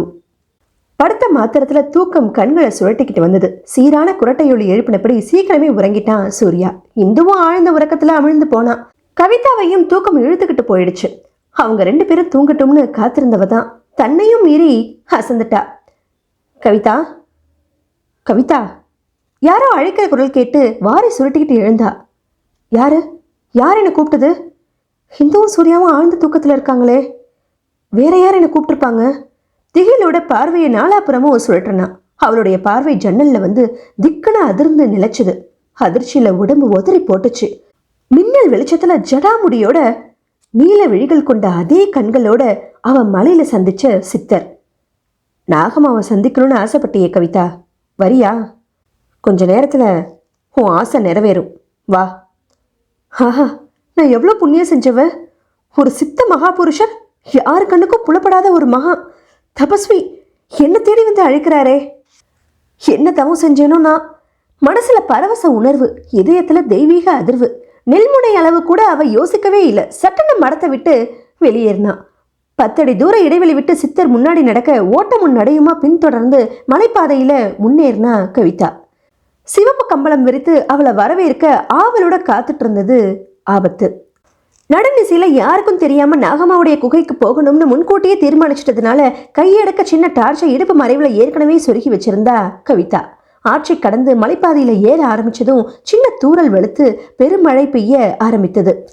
வனாந்தரம்ங்கிறதுனால காதை பிளக்கும்படியான இடிச்சத்தங்களோட கண்களை குருடாக்கும் மின்னல்களோட வானவே பொத்துக்கிட்டது போல மழை கொட்டுச்சு. சுழன்றடித்த காற்றுல மரங்கள் பேயாட்டம் போட்டுச்சு. அப்பப்போ மின்னின மின்னல் வெளிச்சத்துல ஜடாமுடியோட சித்தர் முன்னாடி நடக்கிறத ஊன்றி பார்த்தபடியே பின்தொடர்ந்தார். மழையில சொத செம்மண் மலைப்பாதையில நடக்கிறது பிரம்ம பிரயத்தனமா இருந்தது. சேலை தொப்பலா நனைஞ்சு குளிர்ல விடவெடுத்தபடி நடந்து செல்வது ரொம்பவும் சிரமமான காரியமாவே இருந்தது. தட்டு தடுமாறாம சளைக்காம சீரான வேகத்தோட போயிட்டு இருந்தாரு சித்தர். அவருடைய வேகத்துக்கு ஈடு கொடுக்க முடியாம திணறிதான் போனா கவிதா. யாருக்கும் கிடைக்காத பாக்கியம் நமக்கு கிடைச்சிருக்குதே என்ற மகிழ்வுல அவளுக்கு அசாத்திய தைரியம் உதிச்சிருந்தது. சித்தர் அப்பப்போ மின்னல் வெளிச்சத்துல திரும்பி திரும்பி பார்த்தபடித்தான் நடந்தாரு. சுருளி ஆண்டவர் சன்னதியிலிருந்து இடது பக்கமா சென்ற பாதையில சிரமப்பட்டு ஏறினப்போ சித்தர் கண்ணுக்கு புலப்படவே இல்லை. சின்ன டார்ச் வெளிச்சத்துல சுழற்றி சுழற்றி பார்த்தா. மழையோட வேகமும் கொஞ்சம் மட்டுப்பட்டிருந்தது. சித்தர் மறைஞ்சிட்டாரே, மேற்கொண்டு நாகம்மா குகைக்கு தனியா போறதா வேணாமா? மனசுல ஒரு கணம் தயக்கம் எட்டி பார்த்துச்சு. இன்னைக்கு நாகம்மாவை சந்திச்சே ஆகணும். சித்தர் வேற உன் ஆசை இன்னைக்கே நிறைவேறணும்னு சொன்னாரே, அப்படின்னா நாகம்மாவுடைய தரிசனம் எனக்கு கிட்ட போகுதுன்னு தானே அர்த்தம். இதுவரைக்கும் வழித்துணையா சித்தர் வந்ததே பெரிய பாக்கியம்தான். இன்னும் கொஞ்சம் தூரத்துல நாகம்மாவோட குகை வந்துடுமே. சேலை கொசுவத்தை இடுப்புல செருகிக்கிட்டு நடையை எட்டி போட்டா.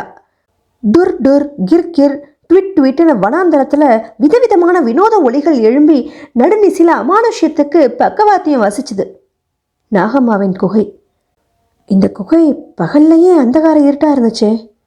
நமக்கு தான் சித்தரோட அருள் பரிபூர்ணமா இருக்குதே, எதுக்கு பயப்படணும்? துணிஞ்சு உள்ள நுழைஞ்சு பாத்திர வேண்டியதுதான். குகை வாசலா நெருங்கினா கவிதா. உஸ்ஸு உஸ்ஸுன்னு குகைக்குள்ளேருந்து திடீர்னு மிகப்பெரிய பாம்பு சீர்றது போல சத்தம் கேட்டு அவளை அதிர வச்சுது. சில கணங்கள் தயங்கி நின்னா. சுவாமி, எனக்கு உங்களுடைய பரிபூரண ஆசை கிட்டே இருக்கு. உங்க வாக்கு பொய்க்காது. நாகம்மாவை சந்திக்கணுங்கிற ஆசை நிறைவேறணும்னு நீங்க தானே சொன்னீங்க. உங்க மேல பாரத்தை போட்டு உள்ள போறேன். நீங்க தான் எனக்கு துணையா இருக்கணும். அவ உள்ள போக எத்தனைத்தப்போ சட்டனா அவளுடைய தோள் மேல ஒரு கரம் பணிஞ்சுது. கிளியோட மெல்ல திரும்பி பார்த்தா. நனைஞ்ச சேலையில புறா குஞ்சு போல வெடவெடுத்தபடி இந்து நின்றுட்டு இருந்தா. இந்து, நீயா? நீ எப்படி வந்த? உன் இடுப்புல தானே கை போட்டு தூங்குன. கையை விளக்கிட்டு நீ எழுந்ததுமே எனக்கு முழிப்பு வந்துருச்சு. ஏதோ ஒரு தீர்மானத்தோட தான் நீ தனியா போறியோன்னு பட்டுச்சு. தூரத்துல பார்த்தா சித்தர் மாதிரி நடந்து போயிட்டு இருந்தார்ல. எஸ் கவி, காலையில அவரை பார்க்க கொடுத்து வைக்கல. இப்போ எனக்கு அவர் தரிசனம் கிடைச்சிருச்சே.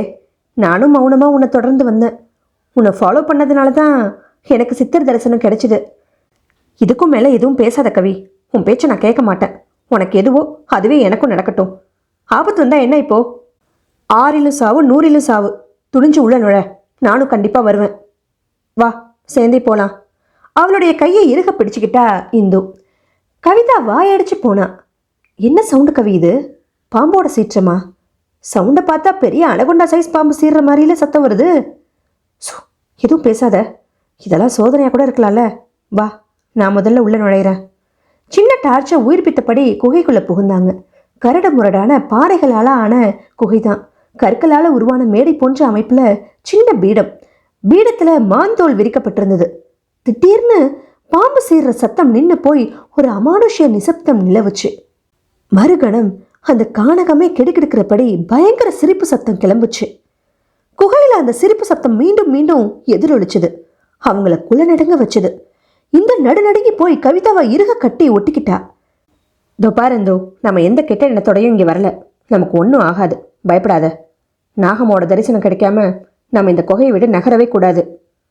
பாம்பு சீர்ன சத்தம் கூட இப்போ அடங்கிடுச்சு பாத்தியா? கண்டிப்பாக இன்னைக்கு அவங்க தரிசனம் கிடைக்கும்னு சித்தர் கூட சொன்னார். பயப்படாமல் நம்பிக்கையோடு இரு. நமக்கு ஒன்றும் ஆகாது இந்து. அவளை ஆற தழுவினபடி அவளுடைய புஜத்தை தட்டினா கவிதா. ஹாஹா ஹாங்கிற சிரிப்பு சத்தம் சட்டன நின்றுச்சு. அதோட எதிரொலி அடங்க சில கணங்கள் பிடிச்சுது. கவிதா டார்ச் வெளிச்சத்தால குகையை சுற்றுமுற்றும் துழாவிக்கிட்டே இருந்தா. அந்த பீடத்துல டார்ச் வெளிச்சத்தை மீண்டும் பாய்ச்சினப்போ சட்டுன்னு விரைப்பானா. இந்துவும் கவிதாவோட பார்வை சென்ற திக்கிலேயே பயணித்து விரைத்தா. திடீர்னு குகைக்குள்ள சுளுத்து வெளிச்சம் பரவுச்சு. பீடத்துல மான் தோல் மேல பத்மாசனத்துல தலைவிரி கோலமா சிவப்பு குங்கும நிற கண்டாங்கி சேலை கட்டி உட்கார்ந்திருந்தா நாகம்மா. விரித்த கூந்தல் ரிஷி பத்தினிகளை போல திரண்டு ஜடாமுடி போல காட்சி அளிச்சது. நெற்றியில பெரிய பொட்டு பளிச்சுன்னு துளங்குச்சு. வயது 45 இருக்கலாம். அந்த கால நடிகை ஸ்ரீவித்யாவை போல அம்சமான தெய்வீக கலையான தோற்றம். மிகப்பெரிய விழிகள் தான். அழகான நீண்ட இமை முடிகளின் தோகையோட நீல விழிகள் கொண்ட அந்த கண்கள் பளிச்சென தெரிஞ்சதும் கவிதா தன்னையும் அறியாம கரங்களை தலைக்கு மேல தூக்கி வணங்கினா. என் கடமை முடிஞ்சு நான் சீக்கிரமே போக போற தருணத்துல இங்க வந்திருக்க. சூட்சமத்தை தெரிஞ்சுக்கணும்னு துடிக்கிறிய கவிதா. அந்த சூட்சமம் தெரிஞ்சு போச்சுன்னா நீ அதை பத்தி வெளியில சொல்ல மாட்ட, அதை பத்தி எழுத துணிய மாட்ட. ரகசியத்தை நீயே காக்க ஆரம்பிச்சிடுவ. நீங்க போக போறீங்களா? அப்படின்னா உங்களுக்கு அடுத்தப்பல யார் நாகமாக போறாங்க? அவங்க எப்போ வருவாங்க? அந்த வாரிசை எப்படி உருவாகுறாங்கன்னு எனக்கு தெரிஞ்சுக்க ஆசைம்மா என்று தழுதெழுத்தா. லோகக்ஷேமத்துக்காக சித்தர்களோட பிரதிநிதியா இருந்து இந்த மூலிகை மலையை காத்து ஜனங்களோட குறைகளை தீர்த்துட்டு வந்த பகவானோட பாதார விந்தத்துல நான் ஐக்கியமாகிற நேரம் வந்தாச்சு. பயப்படாதம்மா, லோகக்ஷேமத்துக்கு அடுத்த நாகமா உருவாகியாச்சு. ஓலச்சுவடியில் ஒவ்வொரு வாட்டியும் புது நாகமாவை பற்றின விவரங்கள் வரும். அதே பிரகாரம் அந்த நாகமாவும் இந்த குகைக்கு வந்திருந்து தொடர்ந்து ஜீவகாருண்ய தொண்டு செய்வாங்க. வாரிசு இந்த முறையில் தான் காலங்காலமாக தோன்றிக்கிட்டு இருக்கு. நாளைக்கு பௌர்ணமி. என்னோட கடமை முடிஞ்சு நான் போக போகிற இறுதி நாள். புது நாகமா யாருன்னு தெரிய போகிற நாள். தீய சக்திகள் அழிய போகிற நாள். ஒவ்வொரு பௌர்ணமி அன்னைக்கும் பைரவி குகை வழியாக போய் மகாலிங்க தரிசனம் செய்வீங்களாமேம்மா? உண்மைதான் கவிதா. இது நாள் வரைக்கும் தரிசனத்தை முடிச்சுட்டு திரும்பவும் இங்கே வந்துடுவேன். ஆனால் இந்த முறை பகவானோட பாதார விந்தத்தில் நான் ஜோதியாக ஐக்கியமாயிடுவேன். புது நாகமா மட்டும் திரும்ப வருவாங்க. சமீப காலமாக நீங்கள் யாருக்கும் தரிசனம் தரதில்லை. ஆனால் எங்களுக்கு மனமும் வந்து தரிசனம் தந்திருக்கீங்க. இதுக்கு நாங்கள் 100 ஜென்மங்கள் தவம் செஞ்சுருக்கணும் என்றபடி பக்கத்தில் நெருங்கி தண்டை அணிந்திருந்த பாதத்தை தொட்டு வணங்கினா கவிதா. இந்து, நீயும் ஏதாச்சும் கேளு. கவிதா இந்துவை தூண்டுனா. எனக்கு மூலிகைகளை பற்றி முழுசாக தெரிஞ்சுக்கணும். அதை வச்சு ஆராய்ச்சி செஞ்சு அந்த மருந்து மாத்திரைகள் மூலமாக பேஷண்ட்ஸோட நோயை குணப்படுத்தணும். ஹான்னு திரும்பவும் குகையே அதிரும்படி நகைத்தா நாகம்மா. மூலிகைகளை பற்றி தெரிஞ்சுக்கணுமா? சீக்கிரமே உனக்கு எல்லா மூலிகைகளும் அத்துப்படி ஆயிடும். நோயை குணப்படுத்தணுமா? அந்த சேவையை நீ கண்டிப்பாக செய்யத்தான் போகிற. இப்போ நீங்கள் 2 பேரும் கிளம்பி போங்க. உத்தரவிட்டதும் 2 பேரும் பணிந்து வணங்கிட்டு குகையை விட்டு வெளியேறினாங்க. சுருளி ஆண்டவர் சன்னதி வழியாக மலைப்பாதையில் நடந்து வந்தப்போ அது வரைக்கும் பெய்த சாரல் வழுக்க தொடங்குச்சு. டார்ச் வெளிச்சத்தில் தடுமாறினபடி நடையை துரிதப்படுத்தினப்போ 6-7 முரட்டு தடியர்கள் இந்த அழகு பதுமைகளை வளைச்சிக்கிட்டாங்க. கவி, நம்ம மாட்டிக்கிட்டோம் என்றபடி இந்து அவளுடைய முதுகலை ஒன்றுனா. நீங்களாம் யாரு? எங்க வழியை ஏன் மறிக்கிறீங்க? அந்த தடியர்களை முறைச்சபடி துணிவோட கேட்டா கவிதா. இவ்வளோ துணிச்சலாம் இந்த மலைக்காட்டு பாதையில்? நட்ட நடுராத்திரியில் ஆம்பளை துணை இல்லாமல் ஒளாத்துற குட்டிகளுக்கு ஒன்றுமே புரியலையாக்கும். வழியை மறித்து வளைச்ச காரணத்தை தெளிவாக சொல்லணுமா? அந்த தடியர்களில் நெட்டையாக இருந்தவன் இலக்காரமாக கேட்டான். சந்தன மரங்களை வெட்டி எடுத்துகிட்டு போகலான்னு வந்தோம். இங்கே வந்ததுக்கப்புறம் தான் புரிஞ்சுது, மானு புள்ளின்னு மிருகங்களோட தோலை எக்ஸ்போர்ட் பண்ணால் நல்ல துட்டு வரும்னு தோணுச்சு. மரங்களோட சேர்த்து மிருக வேட்டையும் ஆடலான்னு வனத்தை சுற்றி சுற்றி வந்தோம். ஓரளவுக்கு வேட்டையாடியாச்சு. வேட்டை ஆட தான் ஆசை அதிகரிக்குது. அதான் வனத்திலே டேரா அடித்து தங்கிட்டோம். எங்கள் வேலையை இருட்டில் தானே ஃப்ரீயாக பண்ண முடியும். அதான் மிருக வேட்டைக்கு வந்தால் அதிசயமாக 2 பொன்மான் அகப்பட்டுருச்சே. சும்மா விடுவோமா? புள்ளிமான் கலைமான்களையே நாங்கள் விட்டு வைக்கிறதில்ல. அழகே உருவான பொன்மான்கள், அதுவும் பெண்மான்களை பார்த்துட்டுமே வேட்டையாடணுங்கிற வேட்கை உள்ளுக்குள்ளே உருவாயிடுச்சே. என்ன இந்த மான் ரொம்ப மருண்டு பார்க்குது? மழையில் நினைச்ச குளிரில் விடவெடுக்குதா? வாக்குன்னு இந்த மச்சான் நினச்சிக்கிட்டா குளிரே தெரியாது. நடுத்தர உயரத்தில் கட்டுமஸ்தான தேகத்தோடு இருந்தவன் பேசினபடியே வந்து திடுத்துப்புன்னு கவிதாவுக்கு பின்னால் ஒண்டியிருந்த இந்துவை பிடிச்சு இழுத்தான். யூ பிளடி ராஸ்கல், சே விட்ரா என்ன கிரீச்சிட்டு அலர்னா இந்து. ஸ்கவுண்ட்ரல், பொறுக்கி விட்ரா அவளை. கவிதா அவனுடைய பிடியில் இருந்த இந்துவை விடுவிக்க போராடினா. 4 தடியர்கள் ஓடி வந்து கவிதாவை கோழி குஞ்சா அமுக்கி இழுத்துட்டு போனாங்க. மீதம் இருந்த 3 பேரும் இந்துவை சுற்றி வியூகம் அமைச்சுக்கிட்டு வேட்டை நாய்கள் போல குதிரை ஆயத்தமானாங்க. கவின்னு இந்து அலர்ன அலறல் கானகம் முழுவதும் மீண்டும் மீண்டும் எதிரொலிச்சுது. வெறி நாய்களை போல தன்னை சுற்றி வளைச்சுக்கிட்ட தடியர்கள் தேர்ந்து பலங்கொண்ட மட்டும் போராடிட்டு இருந்த கவிதாவுக்கு பீதி அதிகரிச்சுது. எனக்கு என்ன நேர்ந்தாலும் பரவாயில்ல, என்னால் இந்து வீணா ஆபத்தில் மாட்டிக்கிட்டாளே. இந்து சொன்னது போல் 6லேயும் சாவு 100லேயும் சாவு தான். உயிருக்கு ஆபத்து நேர்ந்தால் கூட பரவாயில்லையே, ஆனால் மானத்துக்கெல்லாம் பேராபத்து வந்துருச்சு. இவங்கள்ட்ட எப்படி நான் மீள போகிறேன்? ஹிந்துவை எப்படியாவது அவங்கள்ட்ட எந்த சேதாரமும் இல்லாமல் காப்பாற்றணுமே. பகவானே, ஏதாவது அற்புதத்தை நிகழ்த்தி காட்டு. அவளுக்குள்ள வெறி வந்த நேரத்தில் அவளுடைய புடவையை கொத்தா உருவி எடுத்துட்டான் ஒரு ரவுடி. கண்ணு மிக்கிற நேரத்தில் கீழே குடிஞ்சு கைக்கு சிக்கின கூரான கருங்கலால் ஒருவனுடைய வலது கண்ணில் ஓங்கி குத்துனான். இன்னொருத்தனோட கண்ணத்தில் ஓங்கி குத்தி காயப்படுத்தினான். என்னடி ராங்கி பண்ற என்றபடி அவளை இறுக பிடிக்க வந்தவனோட முகத்தில் தலையால பலங்கொண்ட மட்டும் மோதவே அவனுக்கு உதட்டில் பல்பட்டு கடகடன ரத்தம் கொட்டுச்சு. இவருடைய வெறியையும் வேகத்தையும் பார்த்த ரவுடிகள் தயக்கமா ஒருத்தர் பார்த்துக்கிட்ட நேரத்தில் ரவிக்கை பாவாடையோட தபதபன்னு இந்து இருந்த பக்கமா ஓடனான். டேய் விடுங்கடா அவளை, பொம்பளை கிட்ட போய் வீரம் காட்ட வந்த பொறுக்கிகளா? இந்துவை வளைச்சிக்கிட்ட ரவுடிகள் இவன் உச்சஸ்தாதியில கர்ஜிக்கிறத பார்த்துட்டு இந்துவை விட்டு விலகி இவகிட்ட திரும்பினாங்க. தடன்னு கவிதாவை பின்தொடர்ந்து 4 ரவுடிகளும் வந்துட்டு இருந்தாங்க. கலைஞ்ச மேலாக்க அவசரமா போர்த்தி சுத்திக்கிட்டு தேம்பி அழுதபடி விருட்டுன்னு ஓடி வந்து கவிதாவை இறுக அணைச்சிக்கிட்டா இந்து. கவி, எனக்கு பயமா இருக்கு. இந்த மிருகங்கிட்ட இருந்து நம்ம தப்பிக்க முடியாது போல இருக்கே. பேசாம வலது பக்கமா இருக்கிற பள்ளத்தாக்கில் குதிச்சு உயிரை விட்டுருவோமா? மூச்சரிக்க அவளோட காதுகளில் கிசுகிசுத்தா இந்து. ஒரு கையால ஆதரமா இந்துவை அணைச்சிக்கிட்டா, மறு கையால கூரான கருங்கல் மட்டுமே இருந்தது. இதை வச்சுக்கிட்டு 7 ரவுடிங்களை சமாளிக்கவே முடியாதே. முன்னும் பின்னும் வியூகம் அமைச்சு 2 பேரையும் அமுக்கிடுவாங்களே. இந்து சொன்னது போல பள்ளத்தாக்கில் பாஞ்சு உயிரை விட்டுருவோமா? என்னடி நீ பெரிய ஜான்சி ராணியா? எங்ககிட்டே ராங்கித்தனம் பண்ற என்றபடி ஒரு ரவுடி அவளுடைய பின்னந்தலையில ஒரு மரக்கட்டையால ஓங்கி அடிச்சான். அம்மானு அலர்னபடியே சரிஞ்சா. கண்கள் மயங்கி செருக தொடங்குச்சு. ஐயோ, இந்துவை யாரை காப்பாற்ற போறாங்க? அவளோட கதை என்ன ஆகும்? கடவுளே, மகா சித்தரே, நாகம்மா, அவளுக்கு நீங்க தான் துணை. மனசுல புலம்பனபடி கண்கள் சொருக தொடங்குற நேரத்துல தலைவரி கோலமா நாகம்மா அதே கண்களோட நீல விழிகளை உருட்டி விழித்தபடி தோன்றிய காட்சியை ஒரு செகண்ட் பார்த்துட்டு மறுகணமே மயக்கத்துல மூழ்கினா கவிதா. மறுநாள் காலையில கண் விழிச்சப்போ மடத்துல சுவரோரமா தாம் படுத்திருக்கிறத கண்டு குழம்பி போனா கவிதா. தலையில தடவி பார்த்தா, கட்டு போடப்பட்டிருந்தது. இங்கே நான் எப்படி வந்தேன்? நேற்று அந்த கும்பல் கிட்ட பாட்டி தலையில அடிபட்டு மயங்கினே. இந்து என்ன ஆனா? திகிலோட திரும்பி பார்த்தா. கல் தூண்ல சாய்ந்து உட்கார்ந்து முழங்கால்களை கட்டினபடி புன்னகை பூத்த முகத்தோட விட்டத்தையே வெறித்திட்டு இருந்தா இந்து. இந்து, உனக்கு ஒன்றும் ஆகலையே? நான் மயங்கினப்போ லேசா நாகம்மா ஸ்பாட்டில் வந்து நிற்கிற மாதிரி தெரிஞ்சுதே. அவங்க தான் உன்னை காப்பாற்றினாங்களா? என்னை யார் தூக்கிட்டு வந்தது? நாகம்மா அந்த காவலி பசங்களுக்கு ஏதாச்சும் தண்டனை கொடுத்தாங்களா? தலையில் மட்டும் எனக்கு அடிப்படலைன்னா நிச்சயம் இதை கனவு தான் நினச்சிருப்பேன். நடந்ததை வெளியில் சொன்னால் கூட யாரும் நம்ப மாட்டாங்களா இந்து? நடந்த சம்பவங்கள் எல்லாமே கனவு மாதிரி தானே இருக்கு. எந்த கேள்விக்கும் இந்து கிட்டே இருந்து பதில் வரல. எழுந்துட்டியா கவி? இட்லி வாங்கிட்டு வந்திருக்கேன். காலையில் எழுந்து பார்த்தேன், நீ அணத்திட்டு இருந்த. தலையில் கட்டு வேற. இந்து கிட்ட கேட்டேன், ராத்திரி தனியாக நீங்கள் மட்டும் ஏன் போனீங்க? என்னையும் கூப்பிட்டுருக்கலாம்ல. சுருக்கமாக ஆபத்தில் மாட்டிக்கிட்டோம், நாகம்மா காப்பாற்றினாங்க அப்படின்னு இந்து சொன்னான். அதுக்கப்புறம் அவள் எதுவும் பேசலை. ஏதோ சொர்க்கலோகத்தில் சஞ்சரிக்கிற மாதிரி மேலேயே பார்த்து சிரிச்சிட்டு இருக்கா. உன்கிட்ட என்ன எதுன்னு விசாரிக்கலாம்னா நீயும் அடிச்சு போட்ட மாதிரி தலைக்காயத்தோடு எழுந்துக்கவே இல்லை. கார்த்திகேயன் மாமா கிட்டேருந்து SMS வந்திருக்கு. இந்து என்ன மெசேஜ் அனுப்புனான்னு தெரியல. சென்னையிலேருந்து மதுரைக்கு ஃப்ளைட் பிடிச்சி வந்து மதுரையிலேருந்து இங்கே வரப்போகிறாராம். அநேகமாக இன்றைக்கி மதியத்துக்கு மேலே அவரை எதிர்பார்க்கலாம். இன்னொரு பரபரப்பான விஷயம், சுருளியாண்டவர் கோயில் பூசாரி கொஞ்சம் நேரத்துக்கு முன்னே இங்கே வந்தார். இந்துவையே கண் கொட்டாமல் பார்த்தாரு. உன்னை வந்து உத்து பார்த்தாரு. எழுந்ததும் தீர்த்தத்தை முகத்தில் தெளித்து குடிக்க வைக்க சொன்னார். அப்புறமா ஒரு விஷயத்த சொன்னார். நேற்று நைட்டில் குடிபோதில் 6-7 ரவுடிங்க மலைப்பாதைக்கு பக்கமாக இருக்கிற பள்ளத்தாக்கில் விழுந்துட்டாங்களாம். அந்த கும்பல் கொஞ்ச நாளாக வனத்தில் நிழல் காரியங்களை பண்ணிட்டு இருந்தாங்களாம். சந்தன மரங்களை வெட்டி வனவிலங்குகளை வேட்டையாடி ரொம்ப அராஜகம் பண்ணிட்டு இருந்தாங்களாம். அவங்களுக்கு சரியான தண்டனை கிடைச்சி போச்சுன்னு சொன்னார்.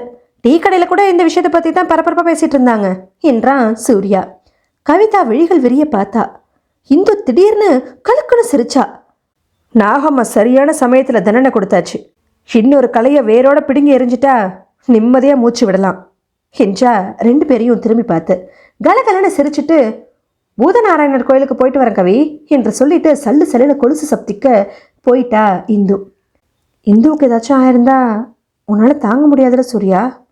அவனோட விழிகளை ஆழமாக ஊடுருவி பார்த்தா கவிதா. என்ன இப்படி கேட்டுட்ட கவி? உனக்கு ஏதாச்சும் ஒன்றுனா என்னால் தாங்க முடியுமா சொல்லு. இனிமேலும் நான் மனசுக்குள்ளேயே பூட்டி வச்சுட்டு இருந்தா நீ வேறு விதமாக கற்பனை படிப்ப போல இருக்கே. இந்து மட்டும் எங்கள் வீட்டுக்கு வராமல் இருந்திருந்தா உனக்கும் எந்த நெருடலும் இருந்திருக்காது. என்னதான் ஜீனியஸாக இருந்தாலும் நீயும் பொண்ணு தான் நிரூபிச்சிட்ட. ஐ மீன் பொசசிவ்னஸ் நிறைய இருக்கும் உனக்கு. மனசு விட்டு சொல்கிறேன், நீ என்னோட இதயத்தில் என்னைக்கோ குடியேறிட்ட Kavi. I love you so much என்றபடி அவளோட விரல்களோட தன்னோட விரல்களை கோர்த்துக்கிட்டான். என்ன கை இப்படி ஹீட்டாக இருக்கு என்றபடி நெத்தியில் கை வச்சு பார்த்தான். நேற்று மழையில் நனைஞ்சதுனால நல்ல காய்ச்சல் வந்துருச்சு கவி. கவலை துணித்த குரலில் பேசினவனை ஆசையாக ஏறிட்டா. நிஜமாக தான் சொல்கிறியா சூர்யா? நிஜமாக தான் சொல்கிறேன், காய்ச்சல் அடிக்குது. உனக்கே தெரியலையா கவி? யூ நாட்டி. நான் அதை கேட்கல. என்னை விரும்புகிறேன்னு சொன்னியே, ஆனால் நேற்று ஆத்தங்கரையில் நீ இந்துவை கட்டி பிடிச்சிட்டு போச்சுடா. கட்டி பிடிச்சிக்கிட்டா உடனே அது காதல்னு அர்த்தமா கவி? இடி மின்னல் வெட்டினதும் பாவம் அவள் பயந்து போய் கட்டிக்கிட்டா, அவ்வளோதான். அப்பாடா. I I love you too Surya என்றபடி நீண்ட பெருமூச்சு விட்டவளை மெல்ல இழுத்து தான் தோளில் சாய்ச்சிக்கிட்டான். ஏன் சூர்யா, இந்து கிட்ட ஒரு பெரிய மாற்றம் தெரியுதுல்ல? நாகமாவை தரிசனம் பண்ணதுலேருந்து இப்படி மாறிட்டால? நேற்று நைட்டில் நடந்தது எல்லாமே சினிமாவில் வர காட்சி மாதிரி ரொம்ப த்ரில்லிங்காக இருந்திருக்கு. நைட்டில் கொட்டுற மழையில் மின்னல் வெளிச்சத்தில் சித்திரை பார்த்துருக்கா, குகையில் நாகம்மா தரிசனம், அடுத்தாப்புல அந்த கும்பல் கிட்ட மாட்டிருக்கீங்க. திகிலும் த்ரில்லுமா நடந்த சம்பவங்கள் இந்துவை ரொம்பவே அப்செட் ஆக்கியிருக்கும் போல இருக்கு. இல்லை சூர்யா, எனக்கு என்னமோ அந்த த்ரில்லான சம்பவங்களால் அவள் அப்செட் ஆன மாதிரி தெரியலை. அவள் மனசு முழுக்க நாகம்மா தான் விஸ்வரூபம் எடுத்து வியாபிச்சிருக்காங்களோன்னு படுது. நாகம்மாவை பற்றி பேசும்போது அவள் கண்ணை கவனிச்சியா? அசாத்திய பளபளப்பு தெரியுது. நாகம்மா மேலே தனி ஈடுபாடு, பக்தி, ஆர்வம், ஈர்ப்பு, லைப்பு, அபிமானம் ஏற்பட்டு போச்சுன்னு தோணுது. நல்ல காலம், நாகம்மாவோட அனுகிரகத்தில் கடைசி நிமிஷத்தில் தப்பிச்சோம். இந்துவுக்கு ஏதாச்சும் ஆயிடுமோன்னு பயந்துட்டேன். கார்த்திகேயன் சித்தப்பாவுக்கு யார் பதில் சொல்கிறதா? என் நம்பிக்கை பொய்க்கல. அந்த மகா சித்தருக்கும் நாகம்மாவுக்கும் பகவானுக்கும் தான் நான் நன்றி சொல்லணும். இன்னைக்கு பகல் ஃபுல்லாக நமக்கு வேலை இருக்காது கவி. பௌர்ணமிங்கிறதுனால ஜனங்க நிறைய வந்துட்டே இருக்காங்க. நடுநிசியில் சோயம்பநாக பைரவி பூஜை நடக்கும்னு சொன்னியே, ராத்திரியில் தான் நமக்கு வேலை இல்லையா? கார்த்திகேயன் மாமா வேறு மதியத்துக்கு மேலே இங்கே வந்துடுவாரே. நடுராத்திரி பூஜைக்கு அவரையும் அழைச்சிட்டு போகிறோமா, இல்லை மடத்தில் அவரை விட்டுட்டு போயிடலாமா? நோனோ, கார்த்திகேயன் சித்தப்பாவுக்கு ஆன்மீகத்தில் நாட்டம் அதிகம். அவரும் நம்ம கூடவே வரட்டும். இந்துவும் அப்பாவும் நேரில் பார்த்துட்டா நார்மல் ஆகிடுவான்னு நினைக்கிறேன். நாகம்மா வேற அவளுக்கு சாதகமாக அருள்வாக்க சொல்லிட்டாங்களா, இந்துவுக்கு அப்படியே குஷி ஆகிடுச்சுன்னு அப்பட்டமாக தெரியுது. எனக்கு கூட பூடகமாக ஒரு விஷயம் சொன்னாங்க. சூட்சமத்தை தெரிஞ்சுக்கிட்டா நீ அதை எழுத துணிய மாட்டேன்னு சொன்னாங்க. ரகசியத்தை நீயே காக்க தொடங்கிடுவான்னு சொன்னாங்க. துப்பு துளக்கிய விஷயத்தை கண்டுபிடிக்கணும், அதை பத்திரிகையில் எழுதி வெட்டு வெளிச்சமாக்கணும்னு துடிச்சிட்டு இருந்தவ தான் நான். நடக்கிறதெல்லாம் நமக்கு அப்பாற்பட்ட சக்தியால் தான் தெரிஞ்சு போச்சு. தெய்வ செயல், சித்த ரகசியம்னு தோணுது. தேவ ரகசியங்கள் காக்கப்படணும், வெளியில் சொல்லக்கூடாது அப்படிங்கிற வலுவான எண்ணம் எனக்கு ஏற்பட்டு போச்சு சூர்யா. அதுவும் சரிதான், தலையில் வேற அடிபட்டிருக்கு, காய்ச்சல் வேற, டயர்டாக வேற இருக்கு. கொஞ்சம் இட்லி சாப்பிட்டுட்டு கொஞ்சம் ரெஸ்ட் எடு. கைவசம் எப்பவும் டேப்லெட் வச்சுருப்பியே, சாப்பிட்டுட்டு மாத்திரை போட்டிருக்கவே. இந்து வரட்டும், சேர்ந்து சாப்பிடலாம் சூர்யா. இந்த சூரசம்ஹாரத்தில் ஈடுபட்டிருக்காங்கிறத அவங்க எப்படி உணர்வாங்க? நேரம் நத்தையாக நகர்ந்துட்டு இருந்தது. என்ன சூர்யா, மணி 10:45 போது இந்து இன்னும் காணும். பூதநாராயணர் கோயிலே உட்காந்துட்டாளா, இல்லை மூலிகை செடிகளை தேட போகிறேன்னு நம்மக்கிட்ட சொல்லாமல் கொள்ளாமல் வனத்துக்குள்ளேயே போயிட்டாளா? கவிதா கவலையா சூர்யாவை ஏறிட்டா. அதானே, நேற்று நைட்டு மலைக்கு போயிட்டு வந்ததுலேருந்தே அவள் சரியா இல்லை கவி. ஞானக்கு இருக்க மாதிரி தனக்குள்ளே ஏதோ பிணாத்துக்கிட்டே விட்டத்தை பார்த்து வெறிச்சு சிரிச்சிட்டு இருந்தா. அவளை தனியாக அனுப்பிச்சது தப்பாக போச்சு. பூதநாராயணர் கோயில் கூப்பிட தூரத்தில் தானே இருக்குன்னு நானும் அசால்ட்டாக இருந்துட்டேன். இரு, நான் போய் அவளை கூட்டிகிட்டு வரேன். அவன் கிளம்புற தருணத்தில் சாவகாசமாக இந்து உள்ளே நுழைஞ்சா. இவ்வளோ நேரமாச்சே, உனக்கு காணோன்னு நாங்கள் பதறிட்டோம் இந்து. கோவிலில் அப்படியே தியானம் பண்ணிகிட்டு இருந்தியா என்ன? அப்படி தானே வச்சுக்கோயேன். இப்போ ராகு காலம் நடந்துட்டுருக்கு. இன்னைக்கு வெள்ளிக்கிழமை, பௌர்ணமி வேற. தீய சக்திகள் அழிய போகிற நாள்னு நாகம்மா சொன்னாங்களே, அதான் தியானம் பண்ணிகிட்டு இருந்தேன். 5 நிமிஷத்துக்கு முன்னால் ஒரு பக்தர் கோயிலுக்கு ஓடி வந்தார். இந்த வனத்தோட எல்லைப்பகுதிக்கிட்ட ஒரு ஜீப் மரத்தில் மோதி ஆக்சிடெண்ட் ஆகிடுச்சான். அந்த ஜீப்பில் ஒரு வெளிநாட்டுக்காரனும் காட்டு இலக்காவை சேர்ந்த ஒரு ஆளும் இருந்தாங்களாம். ஸ்பாட்லேயே 2 பேரும் அவுட்டான். மூலிகைங்க இந்த மண்ணோட பொக்கிஷம், அதை கொள்ளையடிக்கணும்னு சுற்றி சுற்றி வந்தாங்கல்ல. சித்தர்களோட பிரதிநிதியாக இருந்து இந்த மூலிகை வனத்தை காத்துட்ருக்கிற நாகம்மாக்கிட்டேயே ஆட்டம் காட்டினா இப்படி தான் அழிஞ்சு போகணும். ராகு காலத்தில் அசுரவதை முடிஞ்சிருக்கு. ஹான்னு கலகலன்னு அவள் சிரிச்சப்போ கவிதாவோட முகத்தில் கவலை ரேகைகள் படிஞ்சுது. நள்ளிரவு, சுயம்பனாக பைரவி சன்னதிக்கு நேர் எதிரில் சாதுக்களும் ஆண்டிகளும் ஏகோபித்த குரலில் ஓம் ஓம்னு பிரணவ மந்திரத்தை உச்சரிச்சுட்டு இருந்தாங்க. கை கால்கள் முடங்கி போனவங்களும் கண்ணீர் மல்க கைகளை தலைக்கு மேலே தூக்கி பிரார்த்தனை செஞ்சபடி இருந்த காட்சி நெஞ்ச நெகிழ வைக்கிறதா இருந்தது. கொஞ்சம் தூரத்துல இருந்த மரத்தடியில இவங்க நின்றுட்டு இருந்தாங்க. கவிதா பக்கவாட்டில் திரும்பி பார்த்தா. இந்து சிவப்பு வண்ண காட்டன் புடவையில இருந்தா. சின்ன சரிகை கரையோட இருந்த புடவை அவளுடைய நிறத்தை தூக்கலா காட்டுச்சு. அவளுடைய முகத்துல தனி தேஜஸ் இருந்துச்சு. பக்கத்துல இருந்த கார்த்திகேயனோட விழிகள்ல இருந்து கண்ணீர் வழிந்த வண்ணம் இருந்தது. பக்தி பரவசத்துல சில பக்தர்கள் கண்ணீர் உகுக்கிறது சகஜம் தானே என்று கவிதா தன்னைத்தானே சமாதானம் செஞ்சுக்கிட்டா. சிரஸ்ல 5 தலை நாகம், புன்னகை பூத்த எழிலான வதனம், கைகள்ல அபய வரத ஹஸ்தம், பாதங்கள்ல தண்டையோட 7 அடி உயரத்துல அருள் பாலித்துட்டு இருந்தா சுயம்பு நாக பைரவி. குங்கும காப்பல அம்மனை தரிசிக்க கண் கோடி வேணுமே. அம்மன் சிலைக்கு பக்கத்துல 7 அடி உயரத்துல பெரிய புற்று. பூசாரிக்கு சன்னதம் வந்தது போல வேகமா பெரிய மணியை ஓங்கி அடிக்க ஆரம்பிச்சாரு.